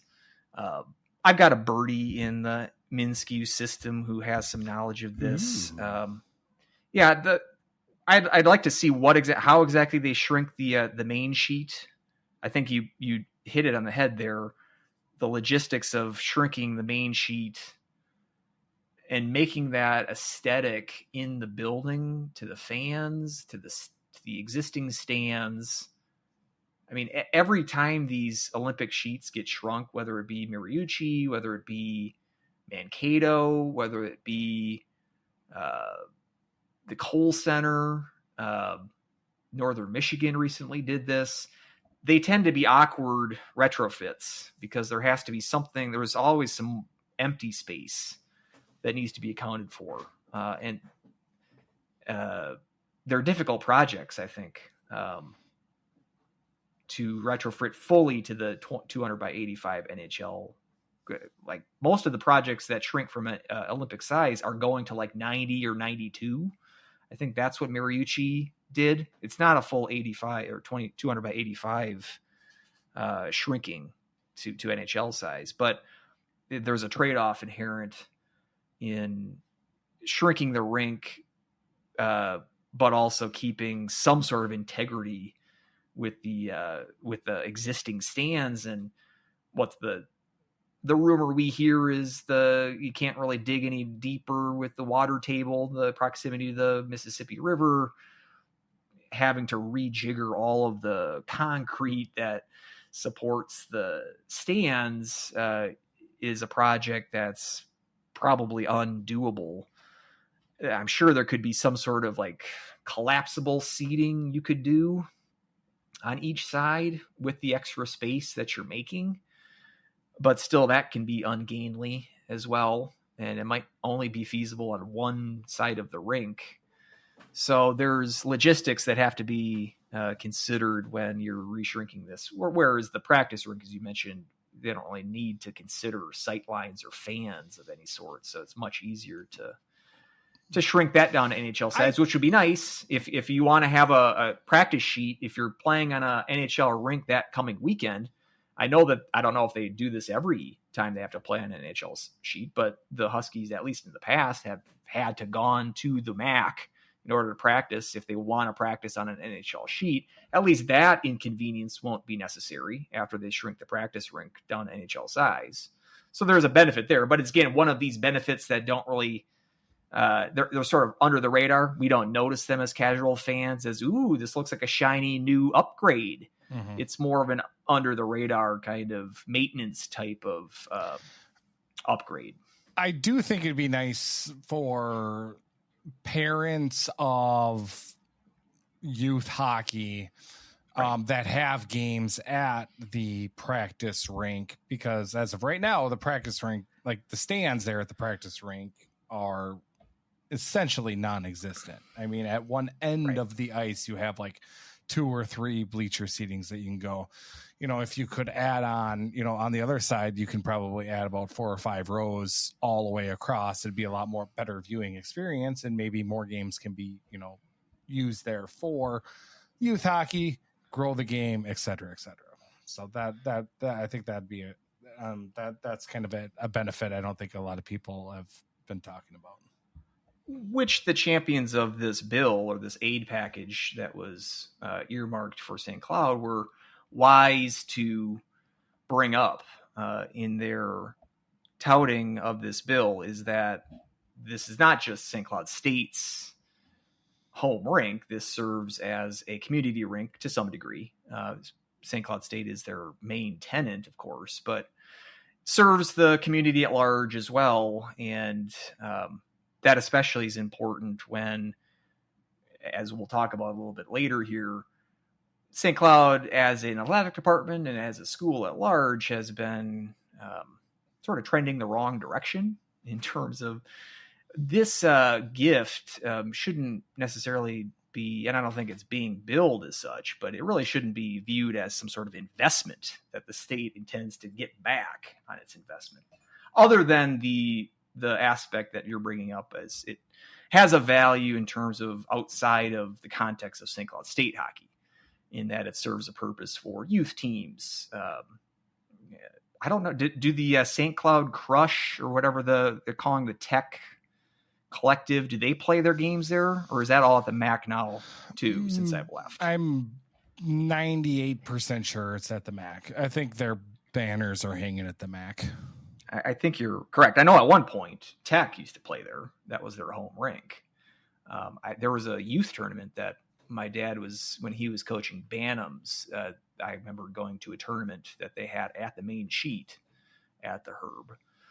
I'm sure those kind of events are still going on. As far as any regular high school tenants, I'll defer to your knowledge. That probably isn't an active one currently. St. John's still plays there as well. I remember one year when I was in college, I think the Section 8 AA championship game was at the Herb. I wonder if that's still going on. I would almost doubt it. No, I don't think there's so. because they don't have a AA team there anymore. Correct? No. So yeah, I would doubt that they would play it there. Probably play it in Moorhead or somewhere in that area. But yeah, the source in Minskew also thinks that some seating upgrades are going to be a part of this package.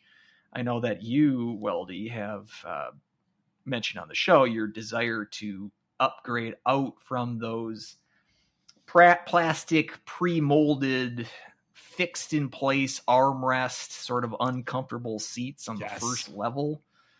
I don't know if all of that is going to be replaced, but at least some of the seating will be replaced. And I'm assuming if seating is going to be replaced, that's going to be the first on the list to be replaced.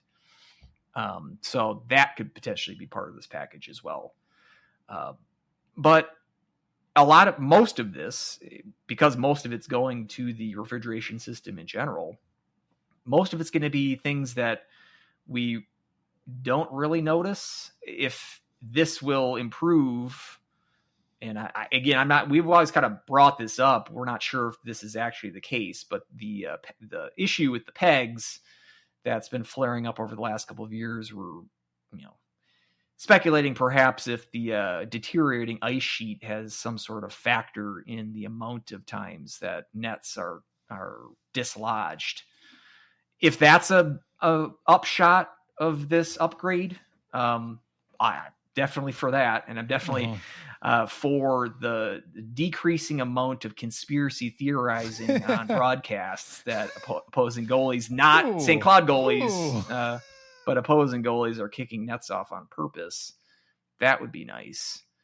But yeah, this is where we are as a university. I mean, unable to get this through a donor base, and really unable to get this through a traditional revenue stream.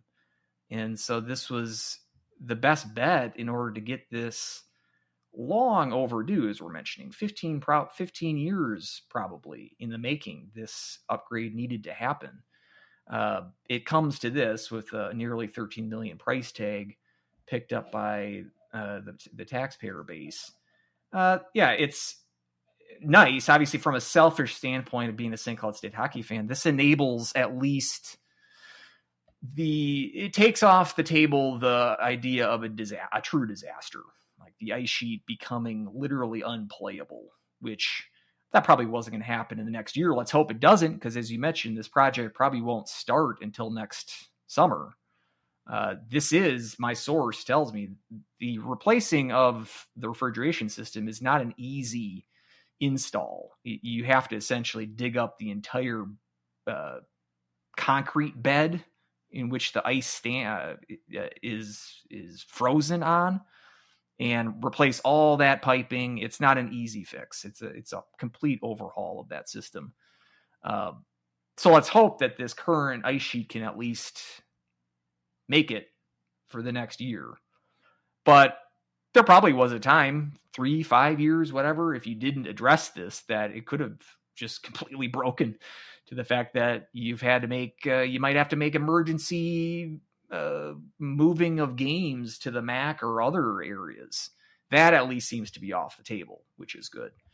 But in terms of going forward as a athletic department in this new environment, the NCAA, the changing landscape of nil money and house settlements and money, recruiting, and those problems are still going to be there. And this gift, again, doesn't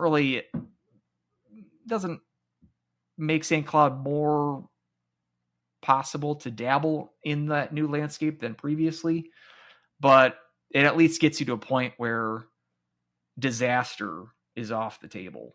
And I'm celebrating of that. But it's just from a future standpoint, it will not be for a long time, probably at least a decade, until you're going to get another sort of package like this from the state. We've gotten some gifts here and there. Was it Blattner a couple years ago donated some money, $1 million or so, to upgrade the sound system, which is another on the list of, even with that upgrade, not ideal. The tons of concrete in the building probably are more to blame than any sort of existing PA system. The dulcet tones of Jason Bryant are helping out as much as they can in that building. His voice is doing some heavy lifting there. Yeah. But again, we don't have a strong donor base here. We don't have sugar daddies that are growing on trees here. In terms of trying to upgrade this building anymore, we probably maxed out that, and we're probably lucky that we got as much as we did. In terms of, again, my Minsky source, there's 30 plus schools in the Minsky system, talking community technical colleges included.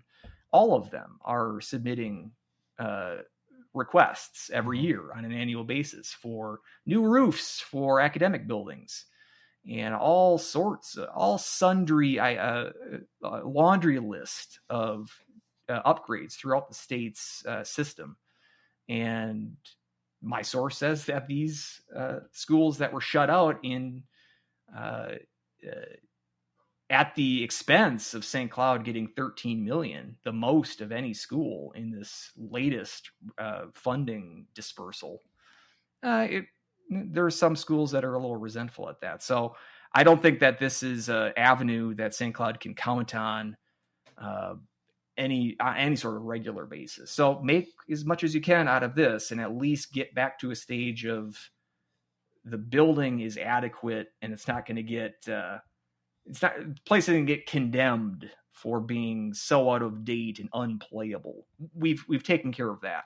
But in terms of the bigger conversations that need to be happening with people way above our pay grade, those conversations definitely still need to be taking place. And perhaps this news should spark those conversations more so than celebrating the aid that they did get. Even though, I'm torn of I'm of both minds here, because obviously from a selfish hockey fan of St. Cloud State, this is huge, but it's not it's not a sustainable model for this athletic department or this university.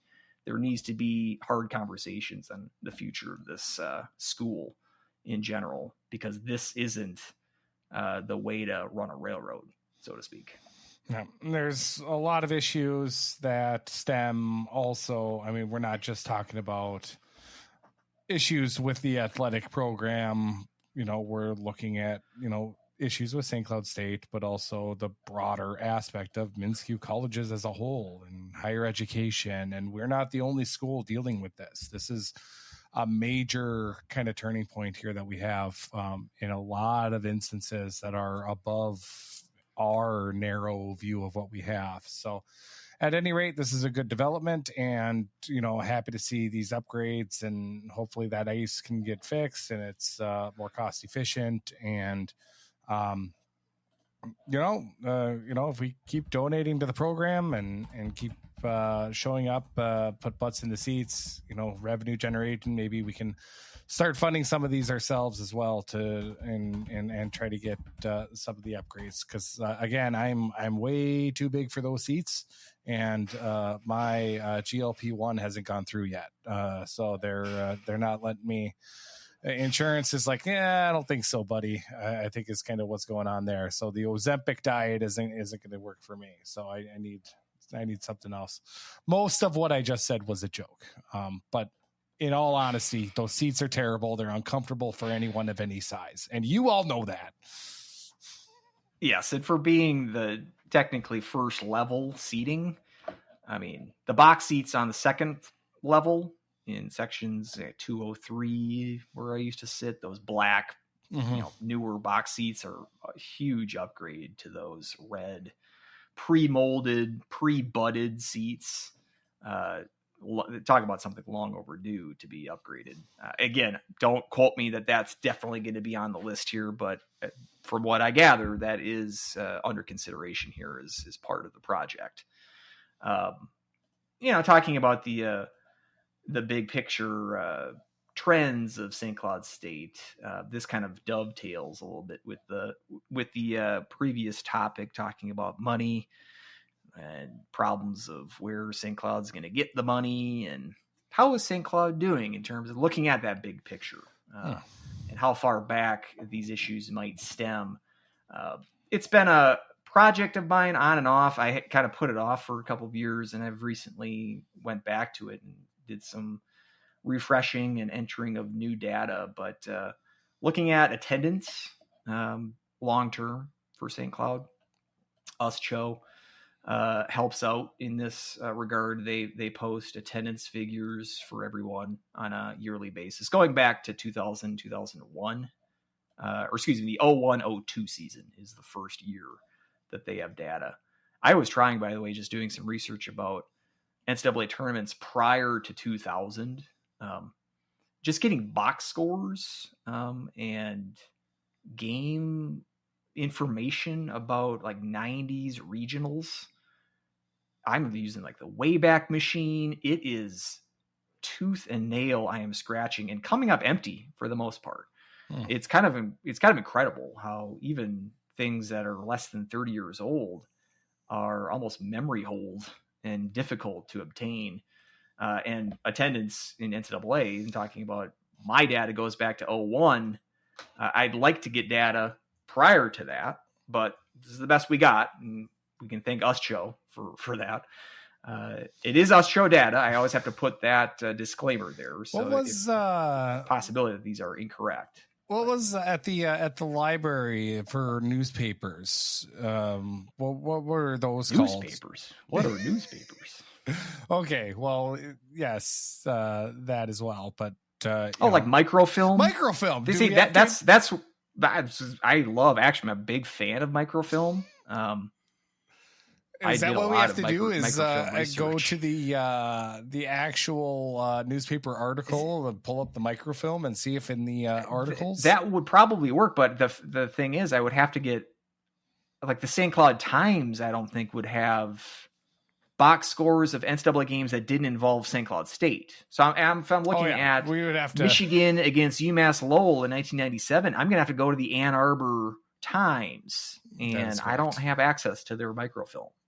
So when we go to Houghton, and then we get a library card for Michigan, and then we could go access it, and then Michigan would probably be the best bet because they were in the tournament like every year.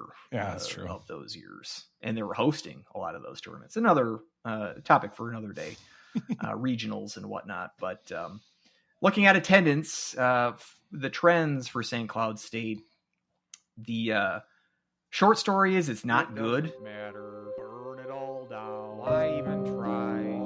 It's time for some more doom and gloom. If you're a fan of downward charts, you would like it, I suppose. But that's basically the illustration of this.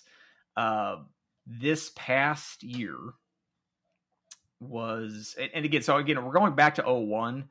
I assume that the Herb opens in mid, talking about buildings that opened in the middle of a season. The Herb was one of those. It opened, I think, the last weekend of 1989. So the 89-90 season. So mostly 1990 and on. Just to give you a lay of the land, at the first year of data, 01-02, the average attendance for St. Cloud that year was 5738, which was good for 10th nationwide. I would assume that the 10 years or 12 years prior to that, it's going to be somewhere in that range. So when I say that this year's attendance in 24-25, the average attendance was 3639, I'm pretty confident, even though I don't have those 12 years of 90s data, that this past year was the lowest attendance in program history. I'm willing to stake that claim, even though I don't have the data from the 90s. Again, from 01 through the end of that decade, 2010, the lowest attendance would have been in the 2009-2010 season, which is 5670. High water mark was 02-03 at 6334. Cracked 6,000 also in the 05-06 season. But you're basically at 57, 58, 59. You were at that level through 2010, 2011, which was 59.35 as an average attendance.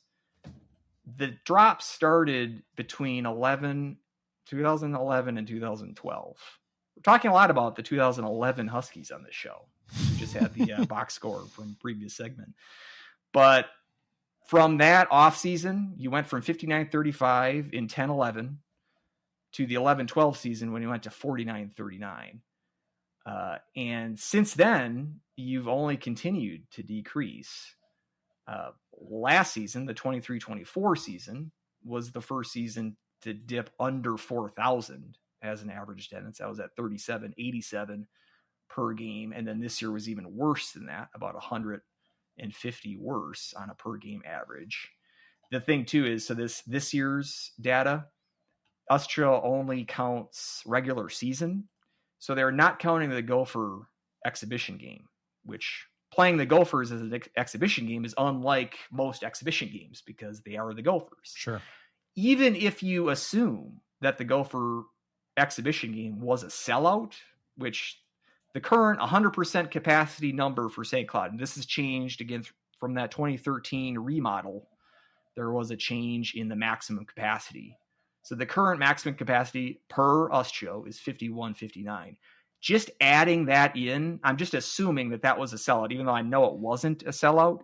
By the way, USTRA or CHN do not have box scores for exhibition games. So I looked on St. Cloud Times. This is a game 9 months ago. I could not find a box score for that Gopher exhibition game this past year. But again, just assuming that it was the max allowed in the building, that would bump up the average attendance to 3720. It still would be the lowest attendance since the data has been gathered this year, even if you're assuming that the Gopher exhibition game was a sellout, which pretty sure it wasn't. So we can start there. It's talking talking about 15 years or so, it's a decrease in about 2,000 fans and about 42% of your attendance on average per game. You're nearing close to half the amount of fans on a per game basis in a 15-year time span. A 15-year time span, by the way, which has included multiple Frozen Fours, 2 years that you were the number one overall seed. It's not a stretch of Husky hockey that has been in the doldrums and last place and not making any tournaments and being devoid of any on-ice success. This has been the peak of the program in many years from a performance standpoint. But from a economic standpoint and from a box office standpoint, we're going the wrong way here. And what I'll say too is that the first dip, which was the off season of 2011. I bring that up because I've charted attendance for the other WCHA teams that were in the WCHA in those years. So the 12-team WCHA from 2011. Most teams in the conference suffered appreciable drops in attendance from between those 2 years, which leads you to believe what happened in that offseason of 2011 to effectuate these kind of drops. And namely, what I'm talking about is St. Cloud dropped just in the gap of one season. They dropped 16.7% in attendance. Basically 1/6 of their attendance was less. Mankato dipped 13%. Wisconsin dipped 11.5%. Bemidji State 9%. 9%. Anchorage dipped by 7%. Minimal drops, but still North Dakota dropped 3.5%. It's the only time in this time period, the biggest drop in this time period from one season to the next that North Dakota had, which has been number one in attendance basically for the last 15 years. UNO had a very slight drop. The Gophers had a very slight drop. Teams like CC and Denver even ticked up a little bit. Duluth ticked up quite a bit, but that number is a little misleading because that 10-11 season, as we mentioned, was half in the deck and half in Amsoil. The deck had less capacity. So the first season, which was 11-12, was the first full season in Amsoil, and they were coming off a national title. Yeah. They had a bump there. And then oddly, Michigan Tech had a 23.5% gain in attendance between those 2 years. The only thing I'd chalk that up to is that was the offseason that they hired Pearson as their head coach. But for the most of the teams and all of the Minnesota teams, even if you include the Gophers, which had a very minimum, basically stayed the same. But especially the Minsky schools, the three of them here, St. Cloud, Mankato, and Bemidji, all had sizable drops. My working hypothesis is what happened in that offseason is the Big Ten was announced, and it was announced that the NCHC was going to be, St. Cloud was going to be joining the NCHC, and Mankato and Bemidji are going to be staying in the revamped, sort of ghettoized WCHA. Wisconsin even had that drop as well. I do think that had a major impact. I think for a lot of casual fans, this was the effect was that off season. It was less so the actual season that they implemented the new conferences. So the drops for all of these programs was in that off season.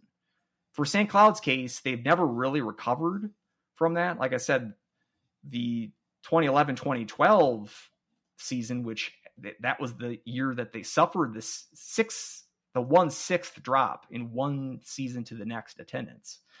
That first season after the 1/6 drop is still higher than any season since then. And again, so it's just continued to drop since then. Mankato has recovered. And I think their success story has something to say about it. I think that they, among the big Minsky universities, it seems like they've kind of emerged as the winner of that race, whereas St. Cloud and Mankato used to be pretty equivalent in terms of enrollment. Mankato seems to be winning that And it seems to be stretching out their lead here in the last few years. I think that has something to do with it. And also their on-ice success in the WCHA and making national title game a couple of years ago. They have recovered to the fact that they've passed St. Cloud in terms of average attendance, and they have a building that has fewer and less, they have less capacity than St. Cloud has, but yet they're outdrawing the Huskies at this point. And they've outdrawn the Huskies in 5 of the last 6 years. Mankato even had a top 10 nationwide attendance mark in the 21-22 season. That was the year that they made the national title game. But so they seem to have improved. I was surprised to see Bemidji has really fallen off. They have kind of kept the same trajectory that St. Cloud has. They bumped up a little bit this year, Bemidji, but the 22-23 and 23-24 seasons, those 2 seasons, they actually drew less fans in those seasons than they did their last season at the John Glass Fieldhouse, which was their previous rink prior to moving in to the Sanford Center, which had much less capacity than the Sanford Center does. Bemidji, if we're the Bemidji State hockey podcast, we're probably having the similar conversation that we're having because the situation doesn't look as good there as well. And again, a Minskew school, I think, as you're mentioning, Minskew is going to have to grapple with some sort of consolidation at some point down the road. And I think we're seeing that play out in these universities like St. Cloud. And Bemidji never had the kind of enrollment that St. Cloud did at its peak. But still, I think it's playing out there on a similar standpoint. Just in general, attendance can be wonky in terms of data. Different places fluctuate in attendance for different reasons.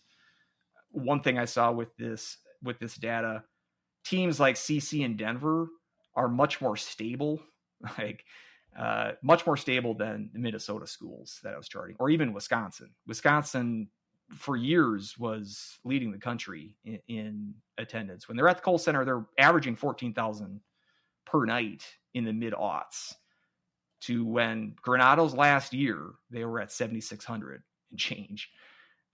They've bumped up in the Hastings era. Talking about like Michigan Tech, when they bumped with the coaching change, that's another factor for some of these programs. You get a new coach to inject some energy into a dead program, that can result in increased attendance. Teams like Denver, they bump with the after the national title, the season after, they kind of get a hangover effect, where that season after they win the national title, they get a bump in attendance. And since they won in 22 and 24, you see the seasons after that both have pretty slight bumps.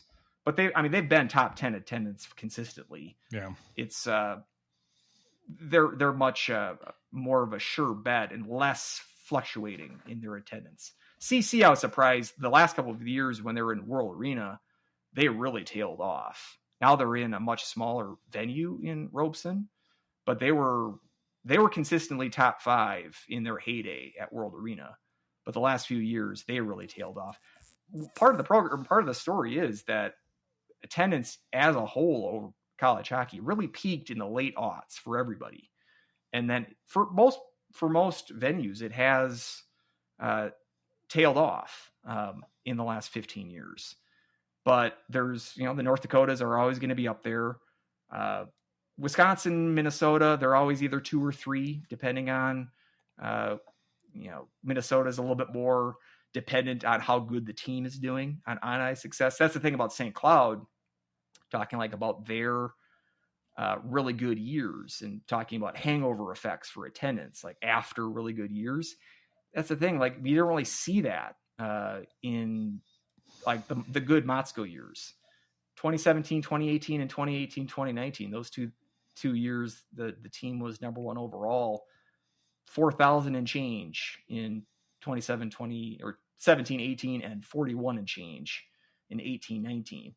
They had a slight uptick after COVID. That was another thing. The 22-23 season, or excuse me, the 21-22 season, a lot of teams had a little bump after COVID. I think people had missed the rink there after COVID. So a lot of teams bounced back in that first year after COVID, but teams like Bemidji, like I said, or St. Cloud have sort of regressed even further than what they had been regressing pre-COVID. Maybe I'll post the numbers to Twitter with the charts and whatnot if you're interested. It would be. I'm going on here at length, but it's just it's a big topic, and the numbers aren't looking so hot in St. Cloud's when we're talking about St. Cloud. I always find it interesting, and when it comes to attendance and how they used to do attendance or tickets scanned and then they did tickets sold, and but just some of the nuances too when it comes to how do they count student tickets? Are they ones that are scanned in at the gate, or are they like just blocked off so those students are technically selling out their section because they're all given to the students, whether they're actually used or not?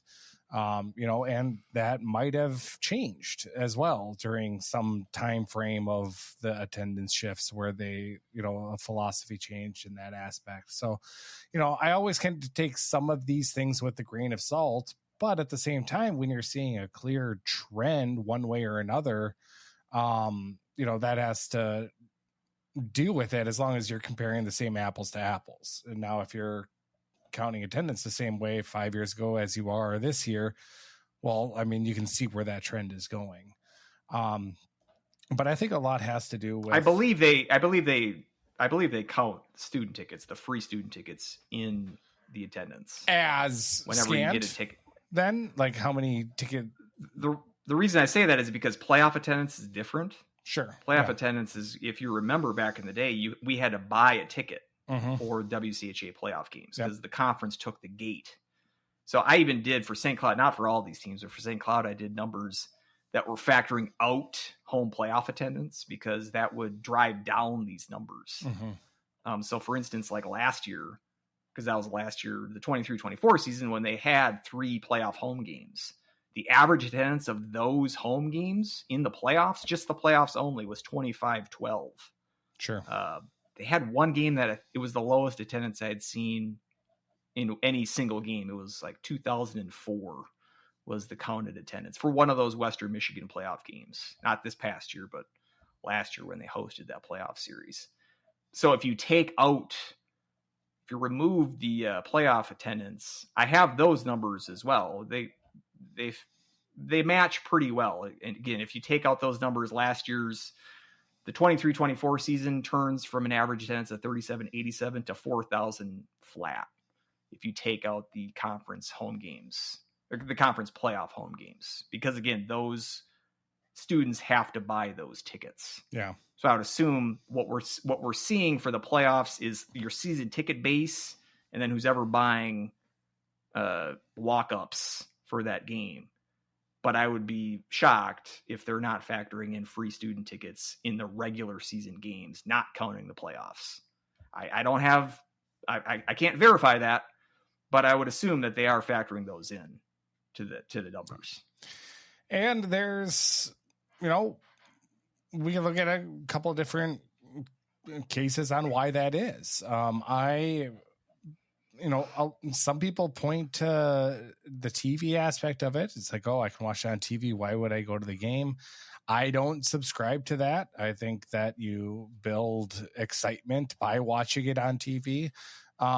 You brought up Bemidji. I went to the Frozen Face-Off. One of the guys I went with was a St. Cloud State grad who lives in Bemidji and goes to the games. And he saw when they pulled the games from local access, they pulled Bemidji State games, attendance suffered drastically. And that's kind of what you were seeing when you were talking about how, Bemidji had that, kind of big stumble as well. I remember they did that for a playoff series, and it was during the first run of our podcast. I remember that being a talker. Because I believe they won the McNaughton, and for the playoffs, they said, we are not going to put the games on local TV, which they normally are for the regular season, but they did it in an attempt to drive up that postseason playoff series attendance, as I mentioned, because all that revenue, it's different from your standard operating procedure for the regular season, and it flopped. I remember it flopped. It had no effect, and in fact, I think they had less attendance in the playoff series than they had during the regular season. Even after they thought that we don't cut or if we cut the access to TV, that means fans have to go to the game in person to watch. But that seemed, at least in that example, to go to your point, that does not negatively affect attendance having games on TV. And I think that, there's a couple other reasons. Some of it are even social when it comes to family values and things that are maybe a little bit different in that aspect. And, there are a lot of things that I could get into. I don't know if right now is the time and place for it. Economically, I think obviously with, ticket prices and really the lack of job prospects in St. Cloud in general, especially with plant closures and different things along those lines. I have that conversation quite a bit with my wife about, the issues like why St. Cloud has kind of gone off the map when it comes to being an economic hub and issues like that. And again, maybe this isn't the time and place for that kind of conversation. I'd love to have it. But it's, there could be some kind of, reason that's all kind of wrapped into. But, looking at where we're at is that, we got to find a way to get people back interested in college hockey. Cause as you're saying, and as you're looking, that it's a lot of places it's down and it's down drastically. So, especially if we're going to compete with some of these teams, when it comes to NIL money and everything along those lines, that is going to be, that's going to be a big challenge, which I know we had NIL and CHL on the docket, but here we are pressing up a little over 2 hours. I don't know what you think. I think maybe we should. Happens. Yeah, right. Exactly. We probably have to table that discussion and blame me for too much random box scores. I was going through my the summer podcasts are for. My Brett Barta time machine, and I was just giddy. I had to. These are important topics. So. I'm glad you brought up some of your hypotheses, because I have the same sort of spinning thoughts in my head in terms of trying to explain this. I think in order, just to wrap it up, I think it's important to have this conversation in order to acknowledge a problem, to see if you could then work to solve that problem. If we're on board here that a 2,000, roughly a drop of 2,000 fans on average in the last 15 years is not ideal, no matter what the issue is. And I will push back on that. It's just like they're counting the numbers differently. I watch these games on TV. They're not the kinds of atmospheres that I remember going. Correct. To the rink. Yeah. No, and when I've been in person the last couple of years, yes, on a very limited basis, but it ain't the same. No. And the city being in decline is one thing. I think the school being in decline in terms of enrollment as well is a huge thing too. So these are things that need to be addressed in order to best solve how to go forward. But yeah, big topics. We can push those off. CHL and house settlement. It's kind of nice that we can kind of push it off, because St. Cloud State, these are problems that schools have if they have money. They can talk about opting into the house settlement, which enables schools to directly pay players. For St. Cloud's case, because they don't really have much money to pay players, it's a conversation that's not as hot here than it would be, say, in North Dakota, for instance. We can have that conversation perhaps next month, hoping that we've at least got two coaches in place. I'm just saying we don't lose another coach, like we did this week, where we woke up today with Brian Idalski as the head coach of the women's team. And we went live on the show with him in Vancouver, or on his way there. Safe travels. Yeah. But at least we hope to avoid that sort of big news the next time we talk, but we'll have good conversation no matter what the subject is next time. Exactly. Well, that about does her in this episode. Wait, no, we probably have questions. Do we have questions? I think a lot of it we were already answered. We can push it off. They've come this far. Yeah, I have a question. Who's going to be our new women's coach? Do you think it's a good idea to keep SCSU main rink at near the Olympic at the 297, or should they have changed it to NHL size? If there's a way to do it to change it to NHL size, I have said the best way I think they could do it would be to shrink one side completely down, take out the bleachers on one side and completely regrade it. And then maybe on the top level, even you could have like extra like not bench seating, but like stool seating there. And then you could have like a little tray. Like, I think there's a way maybe you could do it that way. But again, financially, I don't know you would. And also it would look really awkward because of how the rink is, right now, obviously centered in between like the sides, like how it is, like the suites on the end of the rink. Where the which are so outdated in itself too. Yeah. But essentially you're cutting off viewing on at least the far suite, maybe even the far two suites by shrinking it. You're talking the one behind the net there. Yes, exactly. The Mississippi River side of the building. Basically, I was a big proponent of shrinking it down that way because it would be a lot cheaper in my head, at least, to only regrade one side and fix one side of the ice versus two. But that creates a whole other issues of how it looks and how everything. And then you can even do that with the water table issue. Can you regrade it? You wouldn't be going down further necessarily. So you would just be the side that you would cut off would be not the renovated side, the opposite side, like where the press box is. Yes. So what you're thinking is you'd basically cut off the first level. So anything from the 200 sections, those black box seats, you'd retain all of that. Yep. But everything in the 100 sections, you'd bulldoze that. Yep. And then sort of redo the seating down to the rink level, but at a slighter grade all the way down to the, not necessarily like even a different grade. You would just essentially move that aspect in 15 feet.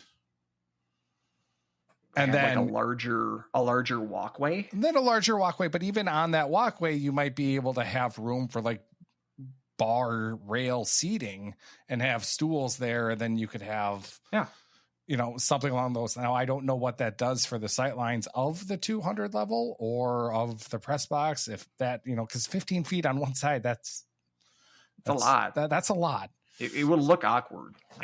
However, if they did it the way that you're doing, which would be ideal, because like in your ideal world, it would be 85 wide.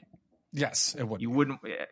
Yeah. And we can agree that even like going to 92 is sort of a half measure. Yeah. Especially going 93, the water weight reduction seems a little silly, but I guess I'll take it rather than nothing. But yeah, the logistics, I like your idea. That's as good of an idea as I've heard. Yeah. And I think the most feasible, but again, all I do following all that down takes a lot of money that St. Cloud don't have. They just hit up the state for as much money as they could shake out of them. So I don't know if they can get any more than they already have. And then I believe that was really the only question. So 2:20 in, and we're still answering questions for our loyal listeners. Yep, exactly. So that's the dedication that we have. And then Dan Jacobson, now I probably will be buying Donkey Kong Bonanza because it did look like a really fun game, and I did buy the Switch 2 right away. So anyway, that now about Dozer. I'm Weldie at More Clappers, MOAR More Clappers on Twitter. Andrew, you can find him at Andrew SCSU HHP Mosey for Hobie. Or you can email the show, HuskiesHockeyPodcast@gmail.com. now that Coach Idalski won't be emailing me back about the non-conference schedule, you can email me. You got to follow it up. You got to follow it up with, so is that a no? I'm sure he has some kind of a sense of humor there. Tag it with It'd be great if congrats, by the way. If he gave me the remaining non-conference schedule while he's the PWHL Vancouver coach. They don't have a nickname yet, do they? No. Vancouver? I don't think so. He'd be a mensch if he still followed through on that. He promised me. He promised you. So, all right. Until next time, go Huskies. Woo!